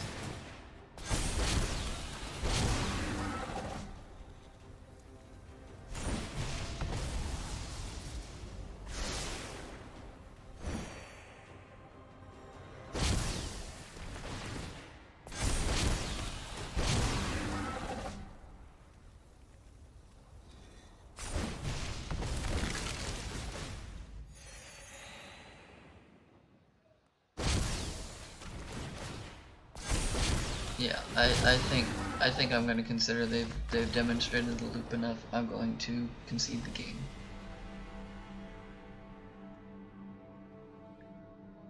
Yeah, auto tapper for them is the only reason they won that, because I don't think that that person, if they were playing in paper, could have figured out how it worked. Based solely on how they were trying to do it and like forcibly waiting until they got the creature. But yeah.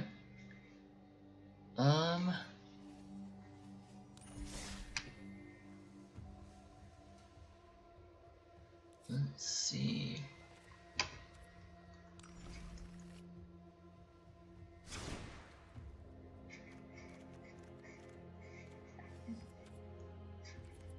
Let's do an explorer deck.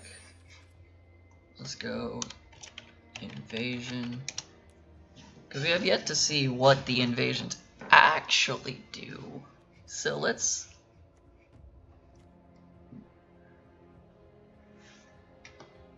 actually get some invasions to come down. Look at the hand, exile non-land card from the first line. Ending your end step, put a 1 counter on each creature that attack this turn.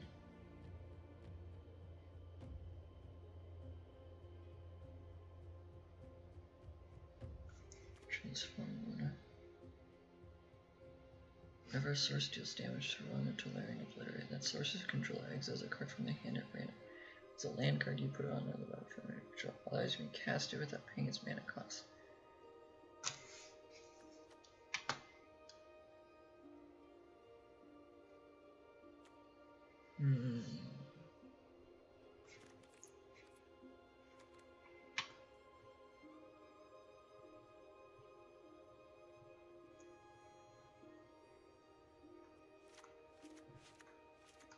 Let's do that.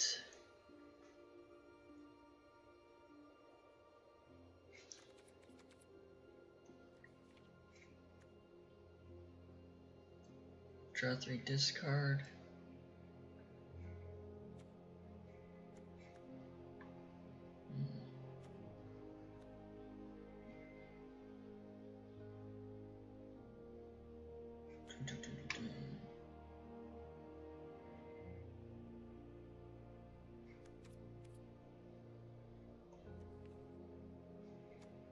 Invasion of New Phyrexia.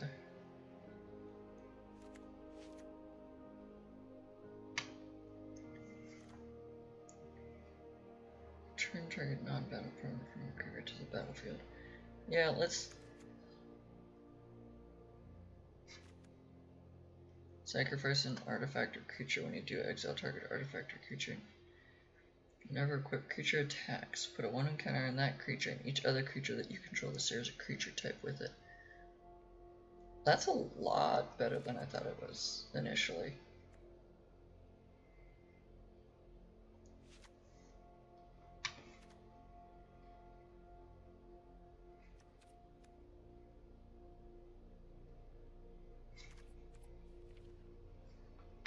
basically I'm gonna make blue, black, white knights.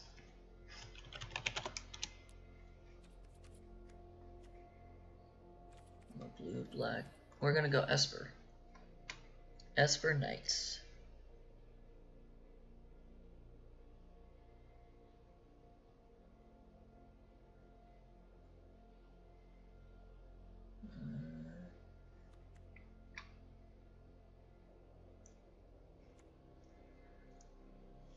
The permanent you control transforms into a Phyrexian for one counter on it.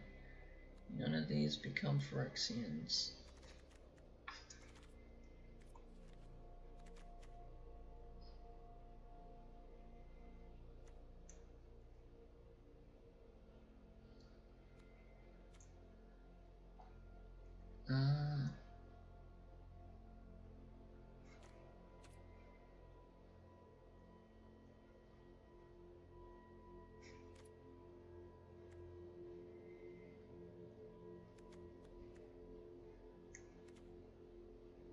Cast a night spell.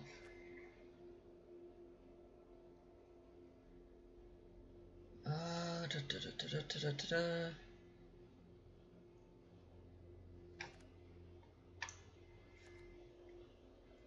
you control another night, look at the top 5 cards you look. Reveal a night, aura, equipment, or legendary artifact card from among them.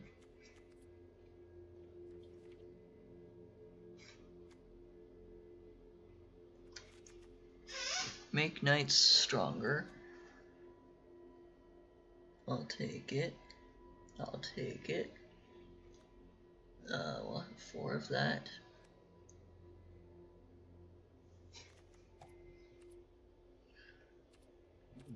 Excuse me.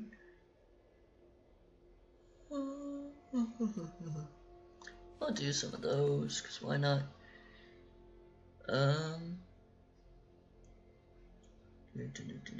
Other knights you control get +1/+1. Yeah, I'll take that too. We'll get 2 of that. Why not? Why not? Enter the battlefield, destroy up to 1 target non-land permanent. Nah.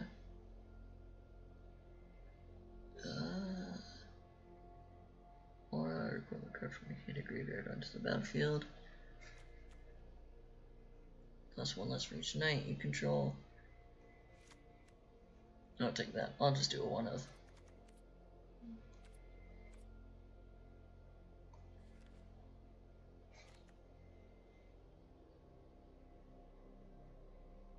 Order of the Mirror.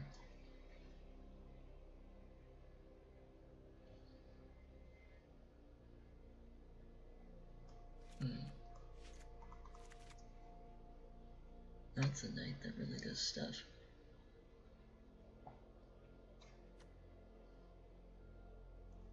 This will generate more knights for me, so I'll take it.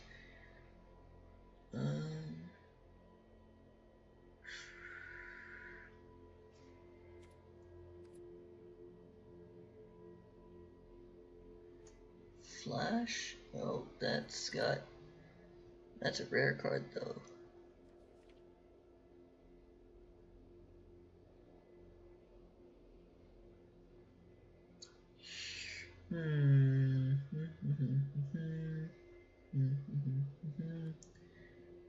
This is a knight that I'll put 2 of in. Yeah, that seems like a good idea.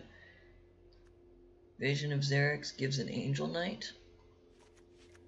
Well, we'll put more invasions in. The whole point of this is I have yet to actively play an invasion, so I want to play and fight and attack an invasion to see what that does on Arena.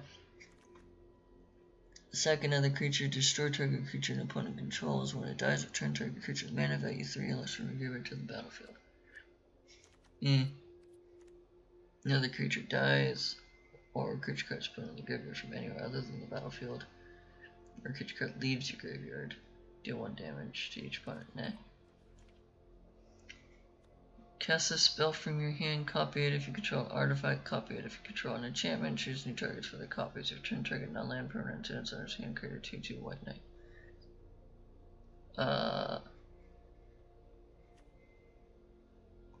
Let's make another one of those.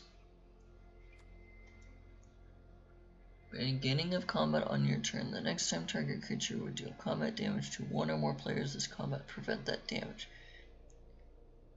When this creature attacks each other, attacking creature +1/+1. Okay. If damage is prevented this way, create that many 1/1 colorless Phyrexian Might artifact creature tokens. Toxic one of this creature can't block. Beginning each player's upkeep of resist the player can't. His first strike when it deals damage. Adventure. I am reading more than I want to. Tournament grounds. That's not the kind of night I want.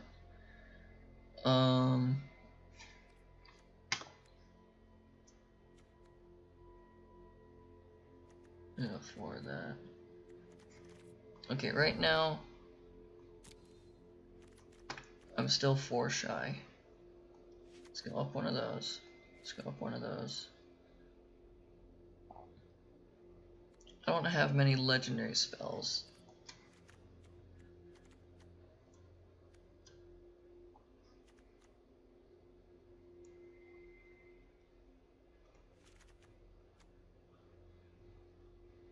Second artifact or creature when you do exile target artifact or creature.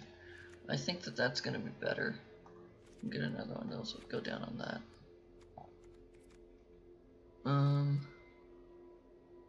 Order of the Mirror really stops small creature decks. I'm not casting legendary spells for that ability to give me night creature tokens. So it's mostly just a hopefully 2 white, make my creatures bigger. Invasion of New Phyrexia flipping into a Teferi is not exactly what I want either. But having the -2 to get an emblem of knights you control or stronger is nice. I will not. I'll go down a Knight of the New Coalition. And then I will look for lands. Elspeth makes soldiers. Becomes an angel. Return all non-land permanents. Mana value 3 or less from the graveyard to the battlefield. I want that one. That one looks cool. Turn all non-land permanent cards with mana value 3 or less from your graveyard to the battlefield. Non-land permanents that are 3 or less. That is everything Murderous Rider up. As well as Invasion of New Phyrexia.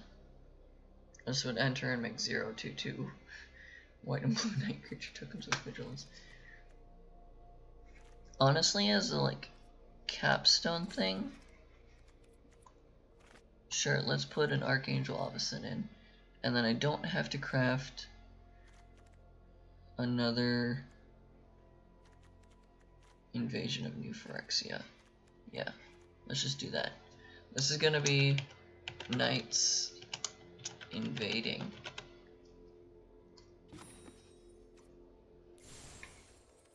If you face me, you will only hurt yourself. Elspeth, and then we've got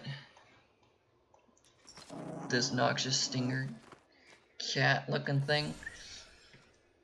Anything that's a knight or looks knightly here.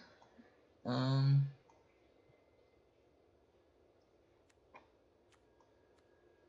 mean, you could call this a castle in the sky.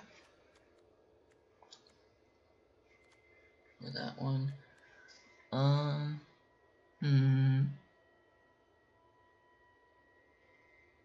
That's a vampire. Let's see. This looks cool. Let's go with Elspeth. Yeah, let's go with Elspeth as the card sleeve. Yeah. Lands. We're gonna look at lands. I want to look at the invasions. I want to look at the invasions. The invasions are cooler. The invasions are so much cooler, actually. This one. the artwork for the invasions so much better. This one.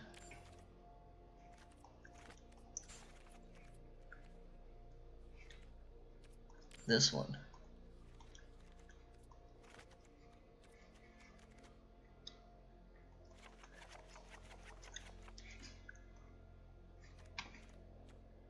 Yeah. Okay.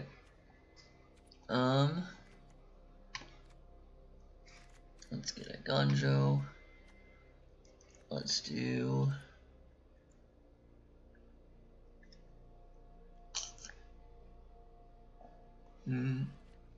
let's do an Otawara.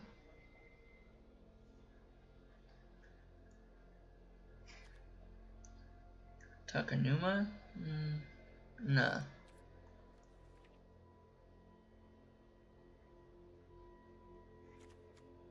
Two or more other lands. How much of this? Okay. Most of this is white. So I want white and something. White and blue. And then I want white and black. White and black. White and black. So I'll do... That's all the white and stuff. So use black and blue. And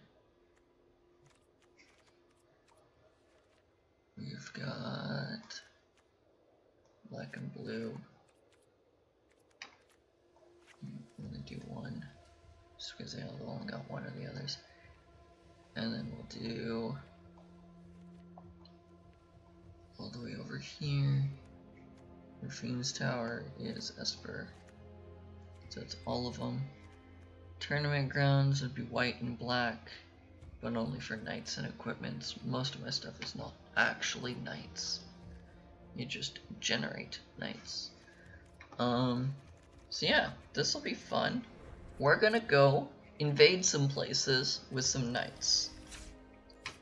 Because that's the whole point of this new set. Is the invasion of different realms, different planes. Let's go experience what the battle mechanic is.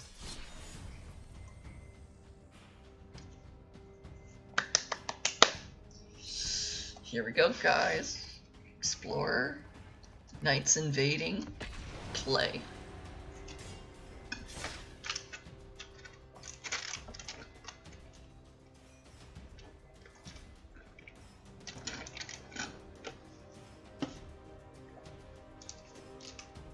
Alright.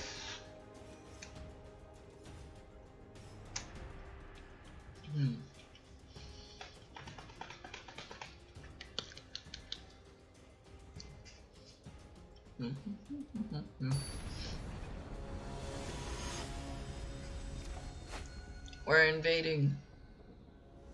Oh well. Her wings go all the way through. New Phyrexia. Belenon. I'll keep this. Tabata. We'll play the planes first.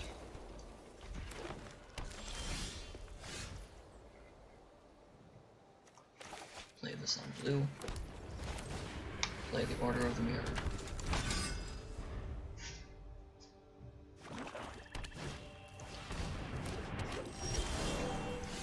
Play a swap.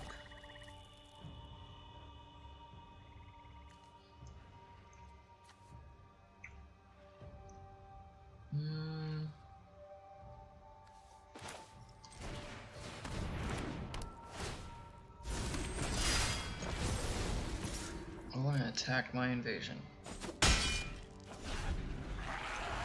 Next turn I can transform it and attack the invasion with the 3/3. Oh, excuse me. I did not expect to work like that. Sorry. I do sincerely apologize.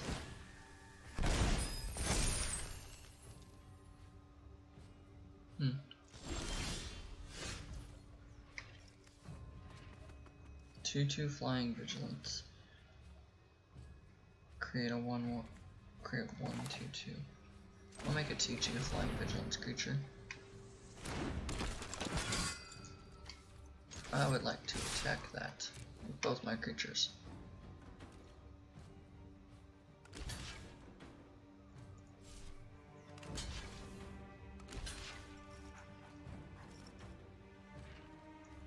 Okay.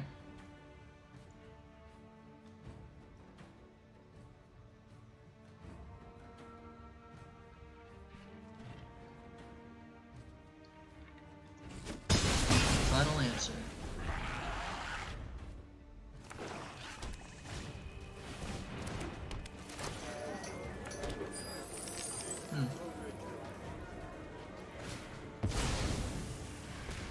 I forgot you were streaming, but you were like the only person that I actually messaged that I'm streaming.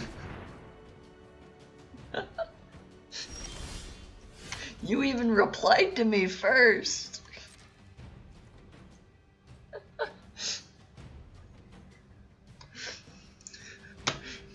Friend, come on. You replied to the conversation.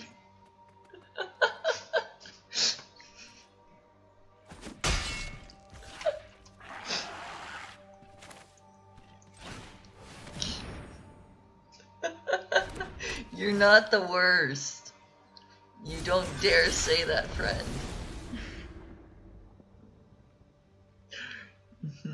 You are not the worst for forgetting. It's okay. Not many people intentionally watch my streams. So I can't say much about you forgetting to watch the stream. Because it's not a problem.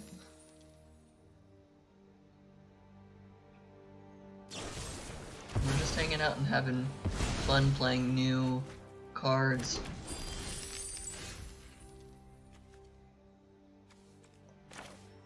I'm just gonna make this a 1. Pay 1. I'll go pay all the 3. Make it 2/2. Attack the...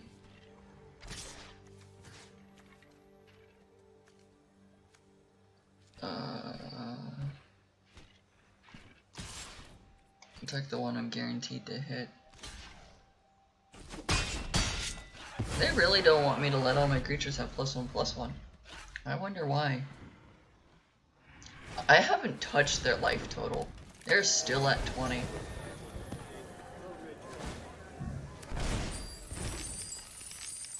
I'm not doing anything to hit them, I'm just trying to attack the invasions.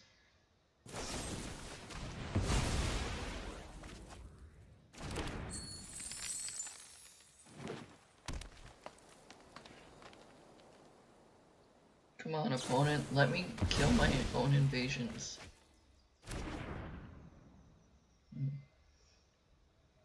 If I could draw a land that is not a tapped land, I would be able to bounce their creature and then kill some of my invasions to make the rest of my team stronger.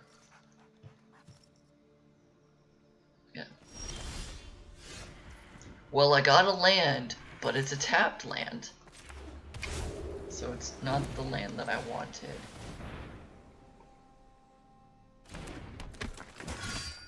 Okay, we're gonna send both of the knights over there. We'll attack that one. I'll guarantee I get the one taken down. They still don't want me to get my things back. I'm gonna sacrifice your creature to draw 2 cards. Yeah. I have 0 ideas what my opponent is doing. Completely honestly. I can cast this. I want to cast it. That's the second spell I've cast this turn. Make me a token. Because I cast Order of the Mirror first, and then you cast the other side of this. Oh, fudge nuggets. That's what they're going for.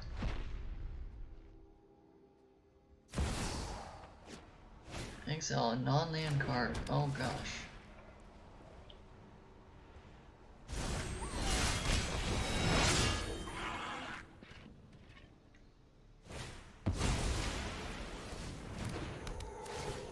That's a when it enters. So I don't want to bounce that.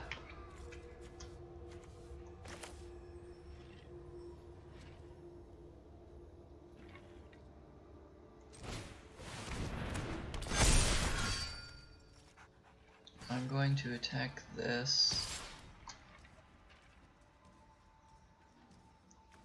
And then I will send all three of these like that.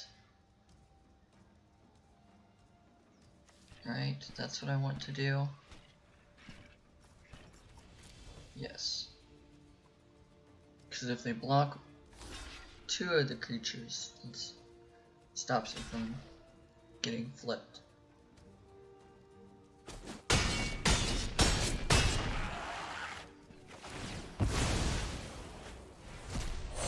I'm gonna cast it as Teferi.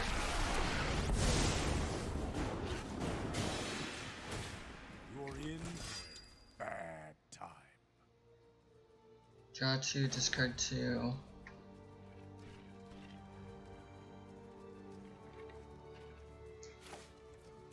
I cannot tap 7. I cannot tap 7 creatures, so therefore, no. Make an emblem. All of my guys are bigger. All my creature bigger. All my bigger is creature.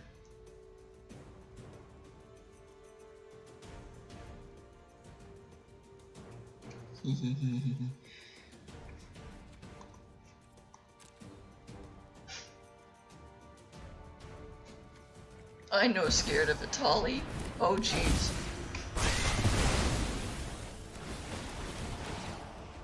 X equal 5. Oof. All this preparation. Oof, be right. Turn target non-battle permanent from my graveyard to the battlefield.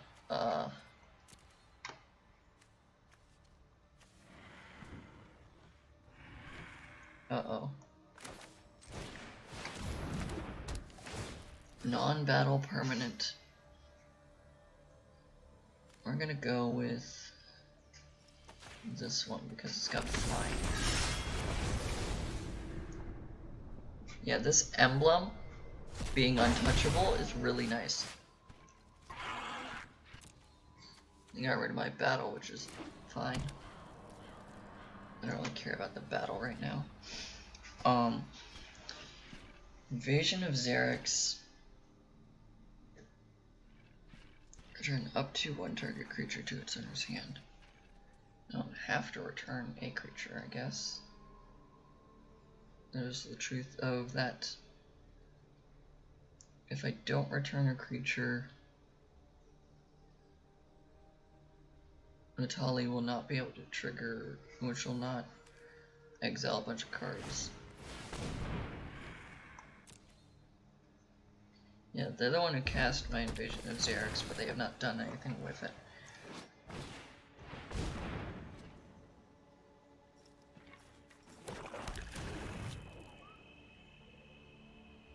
They are just gunning to flip Atali. So maybe I should bounce Atali. I'm not blocking that.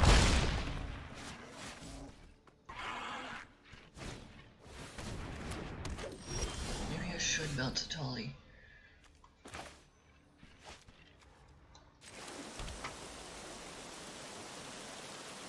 Okay. Perks. If I bounce Atali,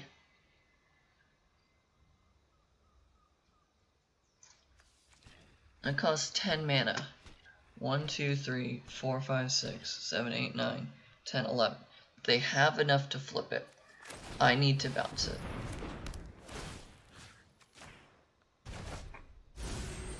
I need to cast a second spell this turn, so I'm going to attack Xerix. Because the second spell this turn gives me a Vertex Paladin, which also lets me activate this ability to make a token. Okay.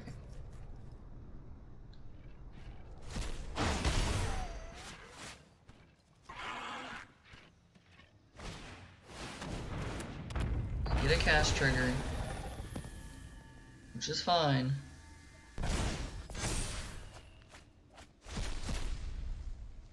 You got one up of me?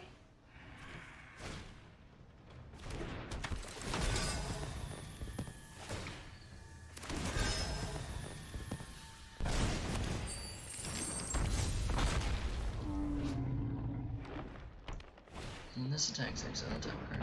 That's not right. Well, they suddenly built a board.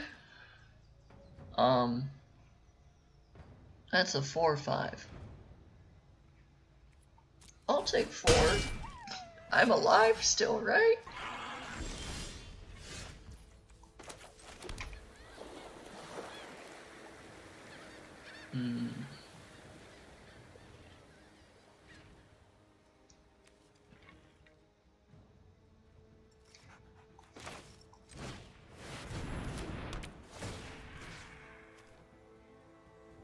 Wait, to its owner's hand. 1, 2, 3. I would not be able to cast this.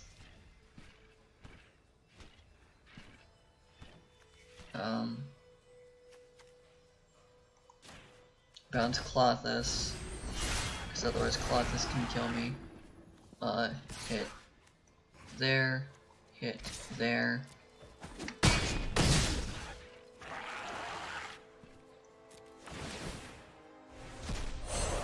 Cast Tolvada. Cast Xerix.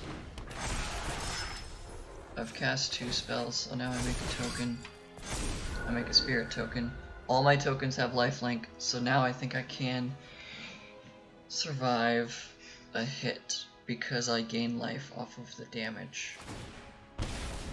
Yeah, I knew that the Tully was gonna flip.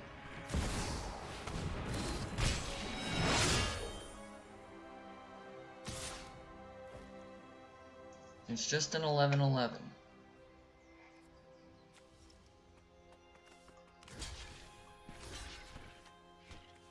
Is it indestructible? It's indestructible. So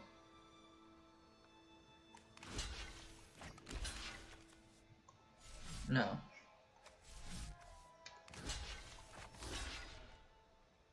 $11 becomes 6.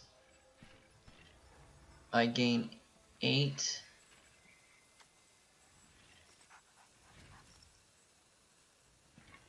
$11 becomes 6.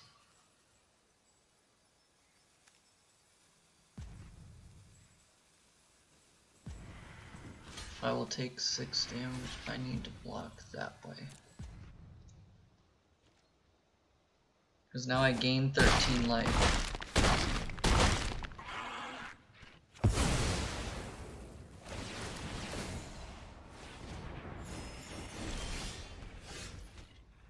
Okay.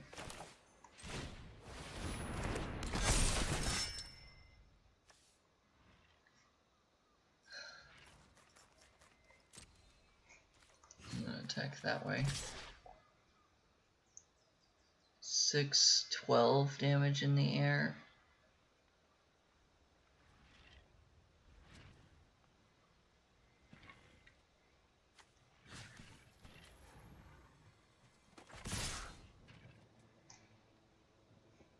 No, I'm gonna keep one back.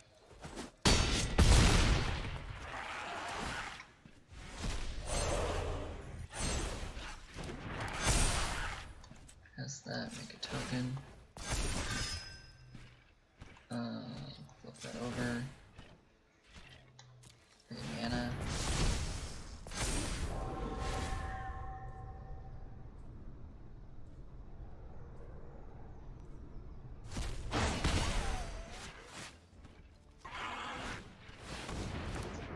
That's another Atali.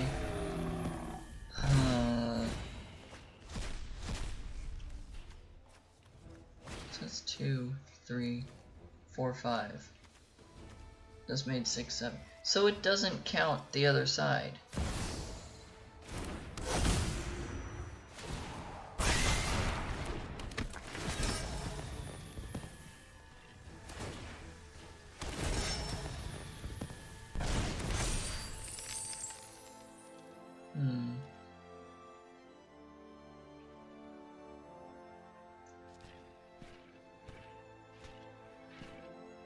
'cause that's a lot of attacking. What did they just get? Oh, history of Benelli.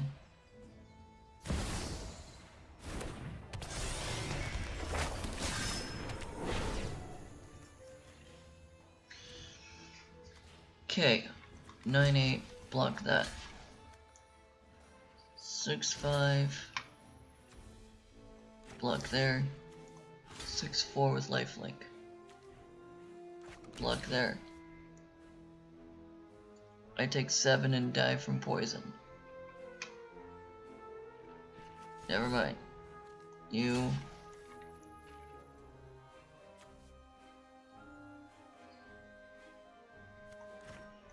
Wait. Biggest threat is the 11-11. I need to only take 6 damage from it.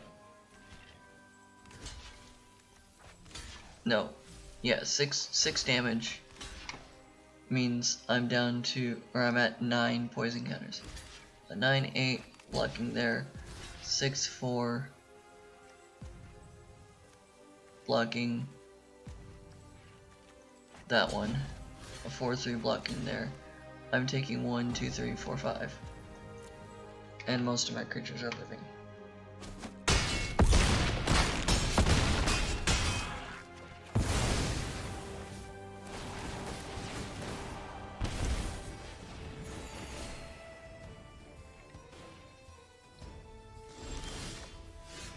Wow.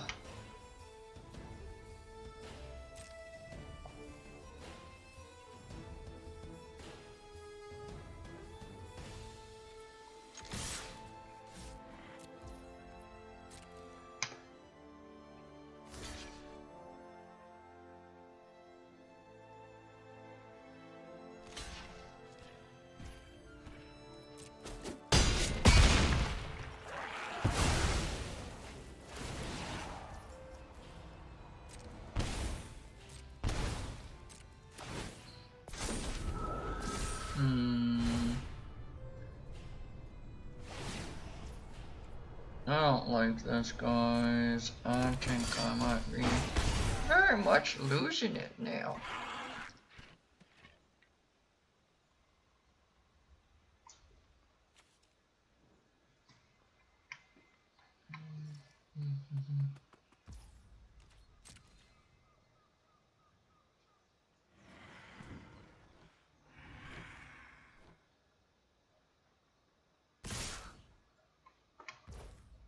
Okay. 4 blockers, channel Otawara, bounce Atali. The primal sickness one. Okay. Block that one. Block that one. Block that. Block that. Take 7, gain 6. So take 9, gain 10. I'm fine.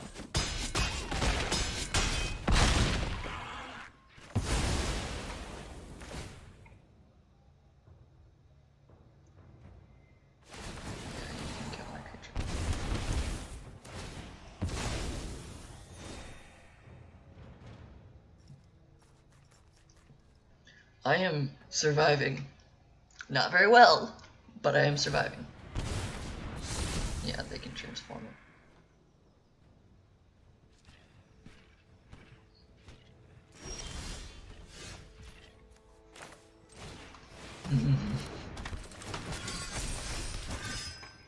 Okay, you have lifelink.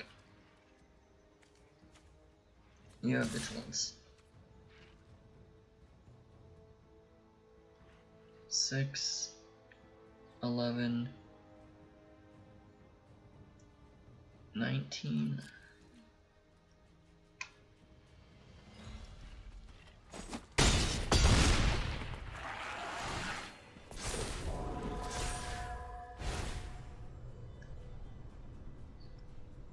I am hanging on by a thread.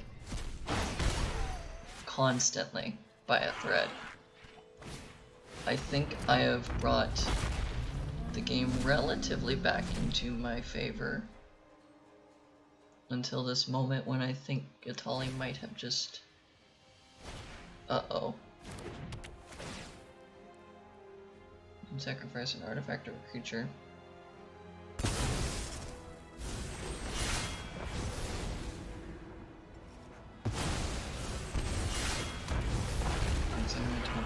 Now you pick the Atali. Now you just do it again.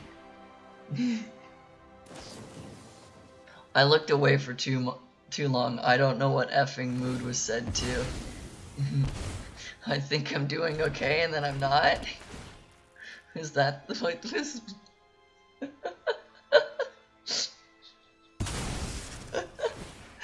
I don't know what it was said. You can't target my artifacts or my creatures without paying mana for them. But you did. You paid mana for it. Okay. I'm hanging on by a thread or whatever. Yeah, okay. I figured that's where I said it. Oh gosh, there's a Goro Goro.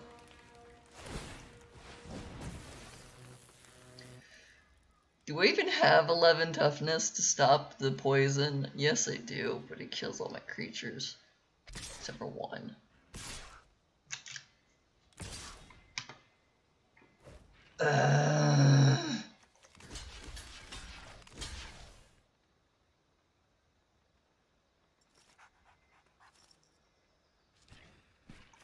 No, I want to keep that one alive to block there, but I need to... I have to put all my creatures in front of that, or else I die.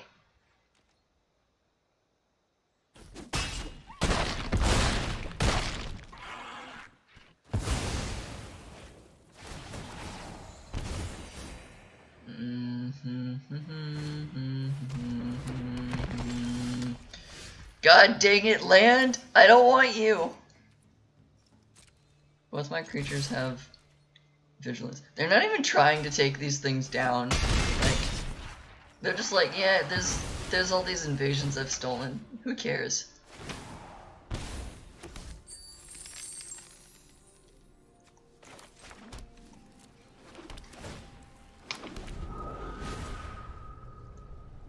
Four plus 4 is 8, plus 3 is 11. I have exactly enough toughness to not die by poison. I'm going to lose, but I have exactly enough toughness to not die from poison.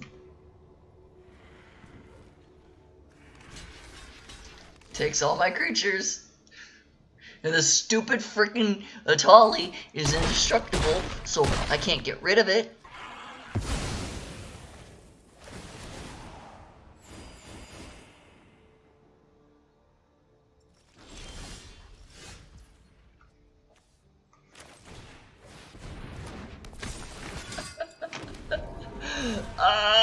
I concede. There's no point. Yeah. That didn't go well for me. But hey, those are battles. That's what battles do. They have invasions and they do stuff. And they look cool. Yeah. Uh-huh. I'm okay. I only lost that because my opponent played my stuff better than I did. Which is sad because I was playing my stuff better than he was. They were. What's the name of my last opponent?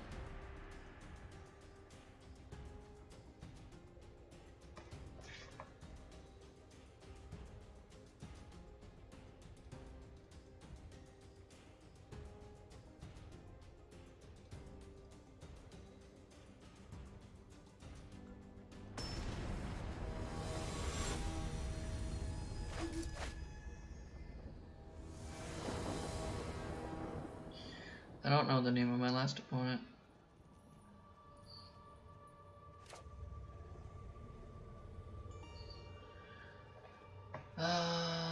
All three colors of the deck.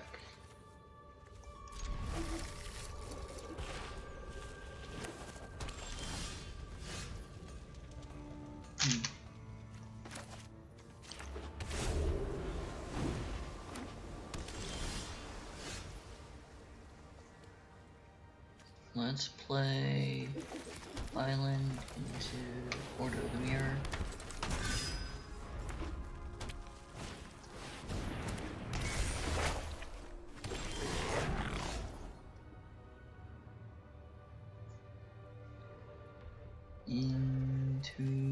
Let's do Blue Manners. I can sacrifice an artifact or a creature.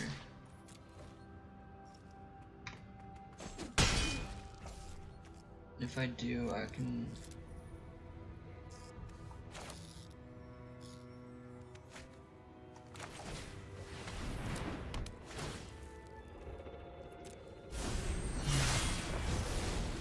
It's not worth killing my own creature just to be able to...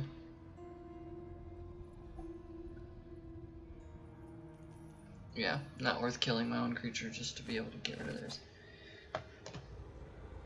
Doesn't seem like a worthwhile thing anyways.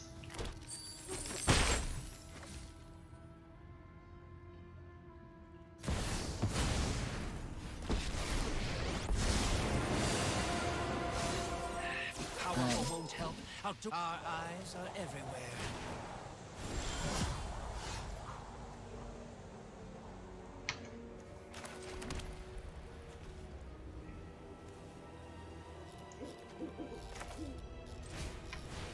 Make my nights bigger.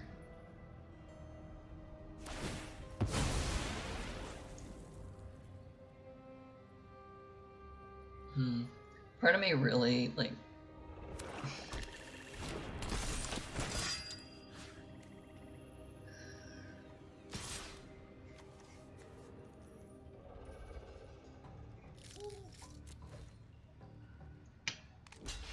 part of me very much wants to say the stupid, crappy, fun way of saying night that I like to do, but part of me, like, a huge portion of me is just like, that is not gonna go well on YouTube, do not say it.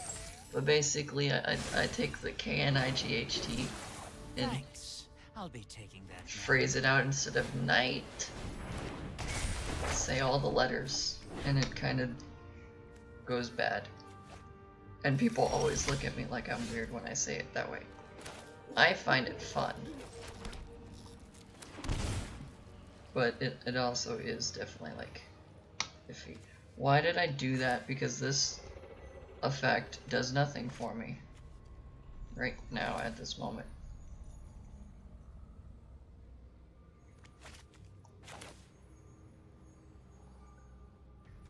I'm gonna just say oops, because that was a bad idea. Return the reflections.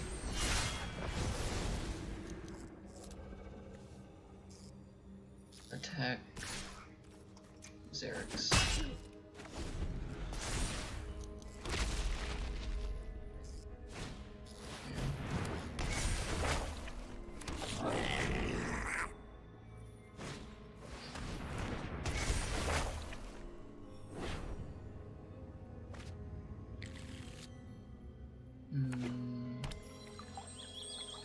I don't know if this is really going all that well for me.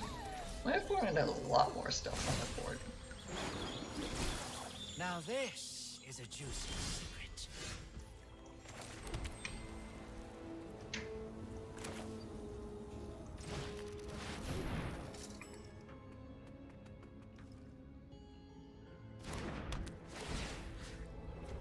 Turn their wall.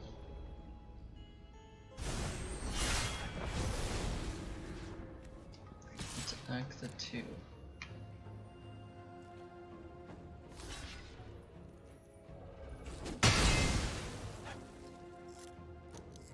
Yay.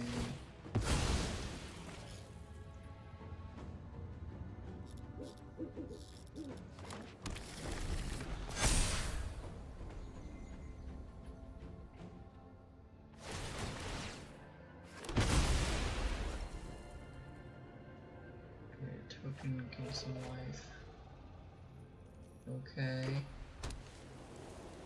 I'm not entirely seeing what my opponent's trying to bushwhack. What? Okay, it's not the same card that I thought it was. Void Rend is interesting. They're playing 5 colors? Yeah. Forest, island, plains, swamp, I know mountains. something you Yeah. don't know. Forest, island, plains, swamp, mountain. Yeah. Invasion of Tolbada.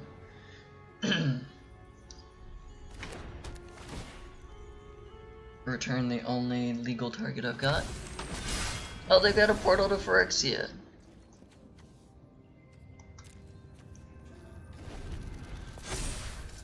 They cast that. Instead of like...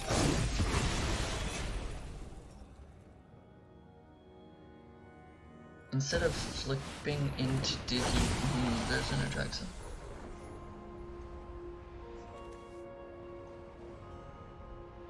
Instead of transmogrifying into... There's the invasion, so that's a battle.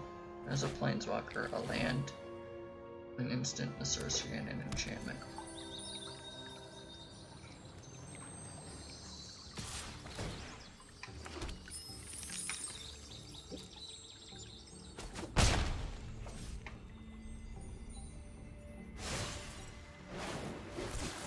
Now this is a juicy secret.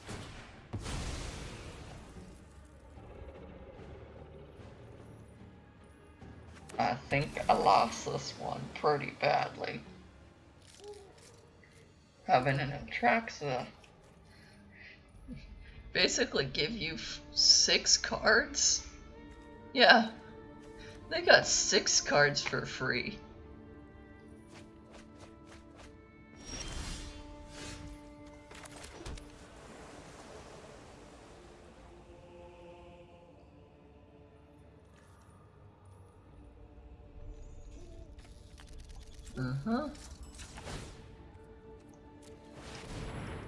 Look guys, I have a 3/3.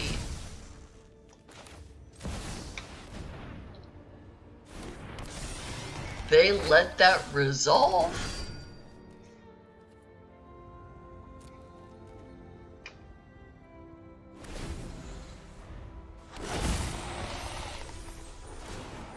Okay, they kept the original. Is it worth it? Is it worth letting the game continue on? I'm very much due to concede. But they played their battle too. What's this one do? Exile cards from the top of your library until you exile 2 non-land cards with mana value 4 or less. You may cast one of those 2 cards without paying, which may cost 1 and the other. Exile this way on the bottom of your library. Target player draws 2, you may put an artifact card from your hand on a battlefield, create a token that's a copy of a permanent you control. Distribute 3 1/1 counters among 1, 2, or 3 creatures you control. Destroy target permanent and opponent controls.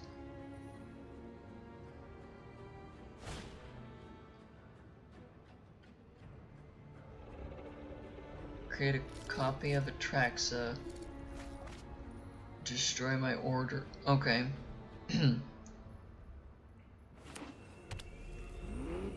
Put an artifact down.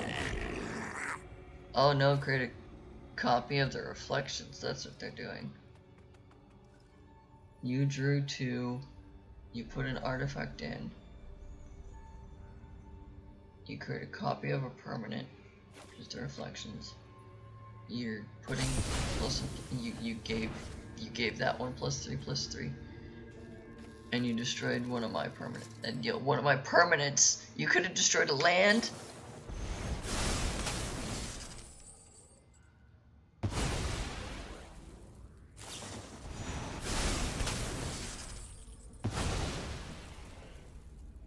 Well, now they're just flaunting it.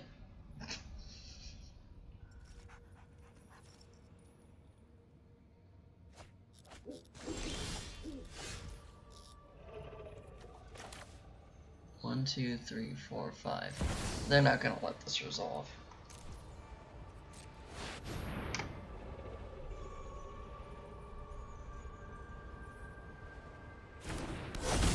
They let it resolve?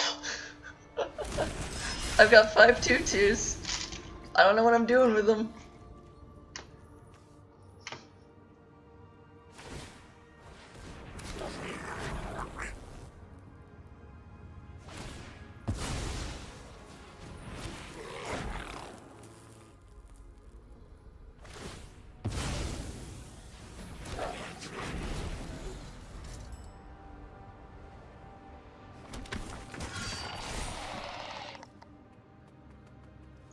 Sure, you can have my human knight Phyrexian that's also just a Phyrexian knight.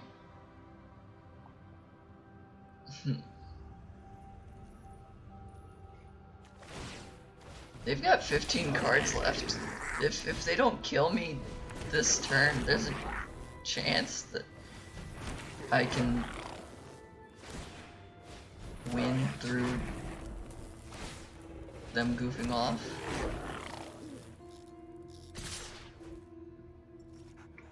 There's 7 in the arrow, that's...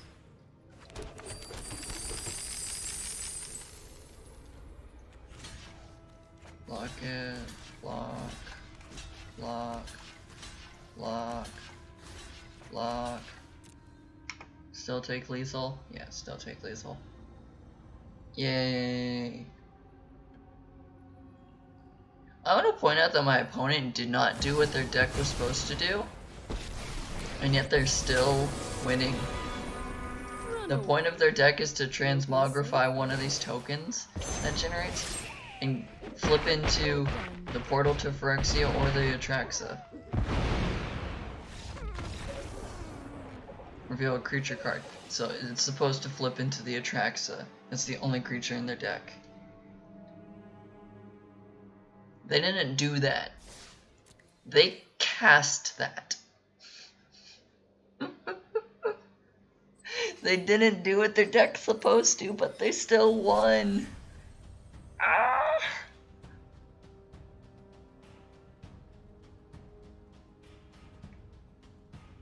I'm gonna play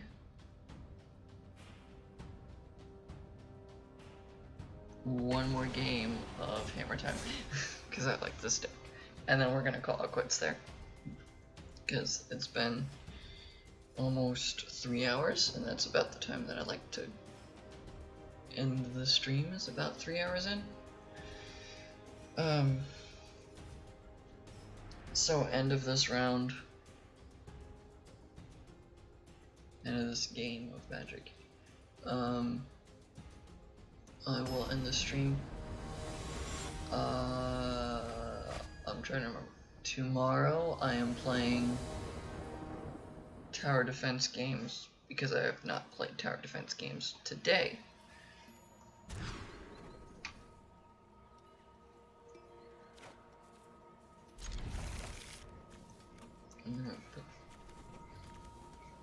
No, I want Nihiri.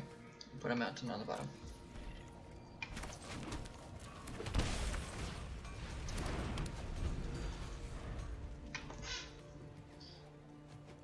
Yeah.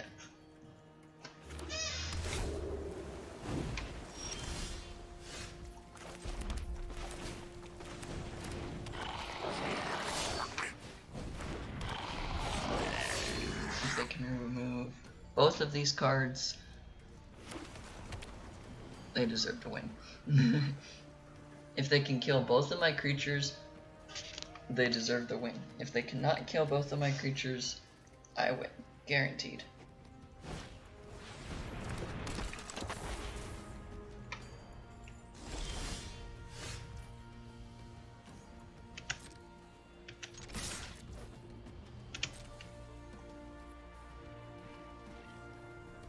I win.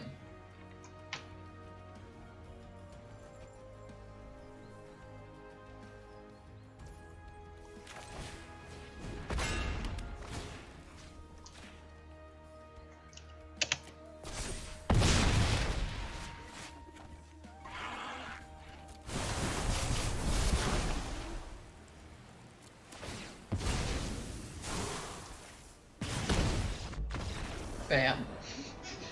Turn 3.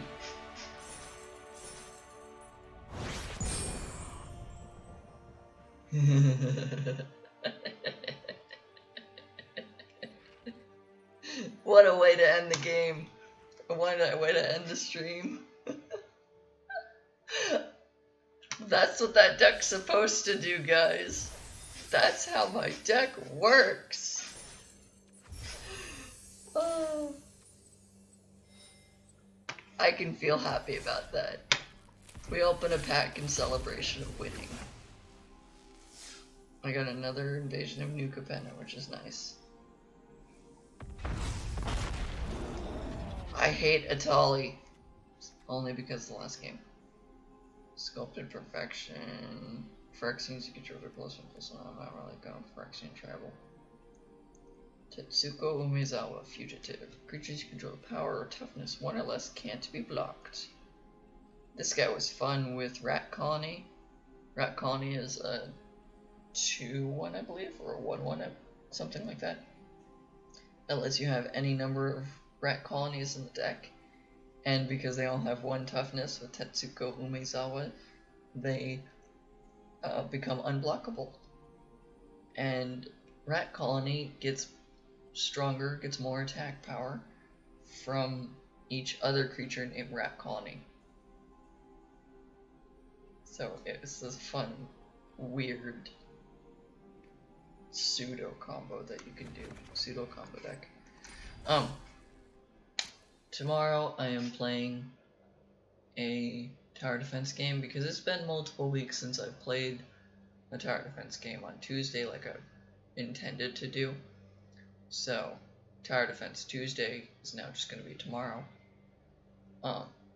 Also, most of the tower defense games I can still talk over and do my typical Satsudan chat stream like I like to anyways. And then Friday I am doing Minecraft, I believe, with my siblings. Sibling? Singular? I don't know.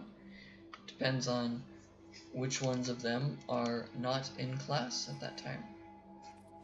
I say which ones of them. One of them has school. The other is out of school now. So it depends fully on what's happening with that. And the other Saturday, I will be playing Civilization 6 because I've not played a strategy game on Saturday in a long while. And we do still have that game from the chatting stream almost a month ago now, I think. A little bit over a month ago. That I started.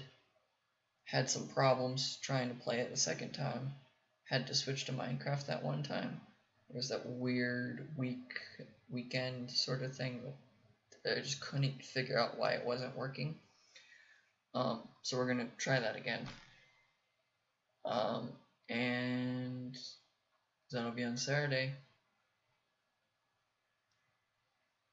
Yeah, so I will see you all on Friday at noon and tomorrow at 9 p.m.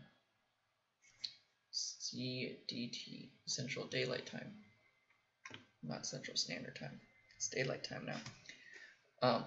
But I will see you all tomorrow at 9 o'clock. Have a good night. Thank you for watching. Enjoy your night. Peace out.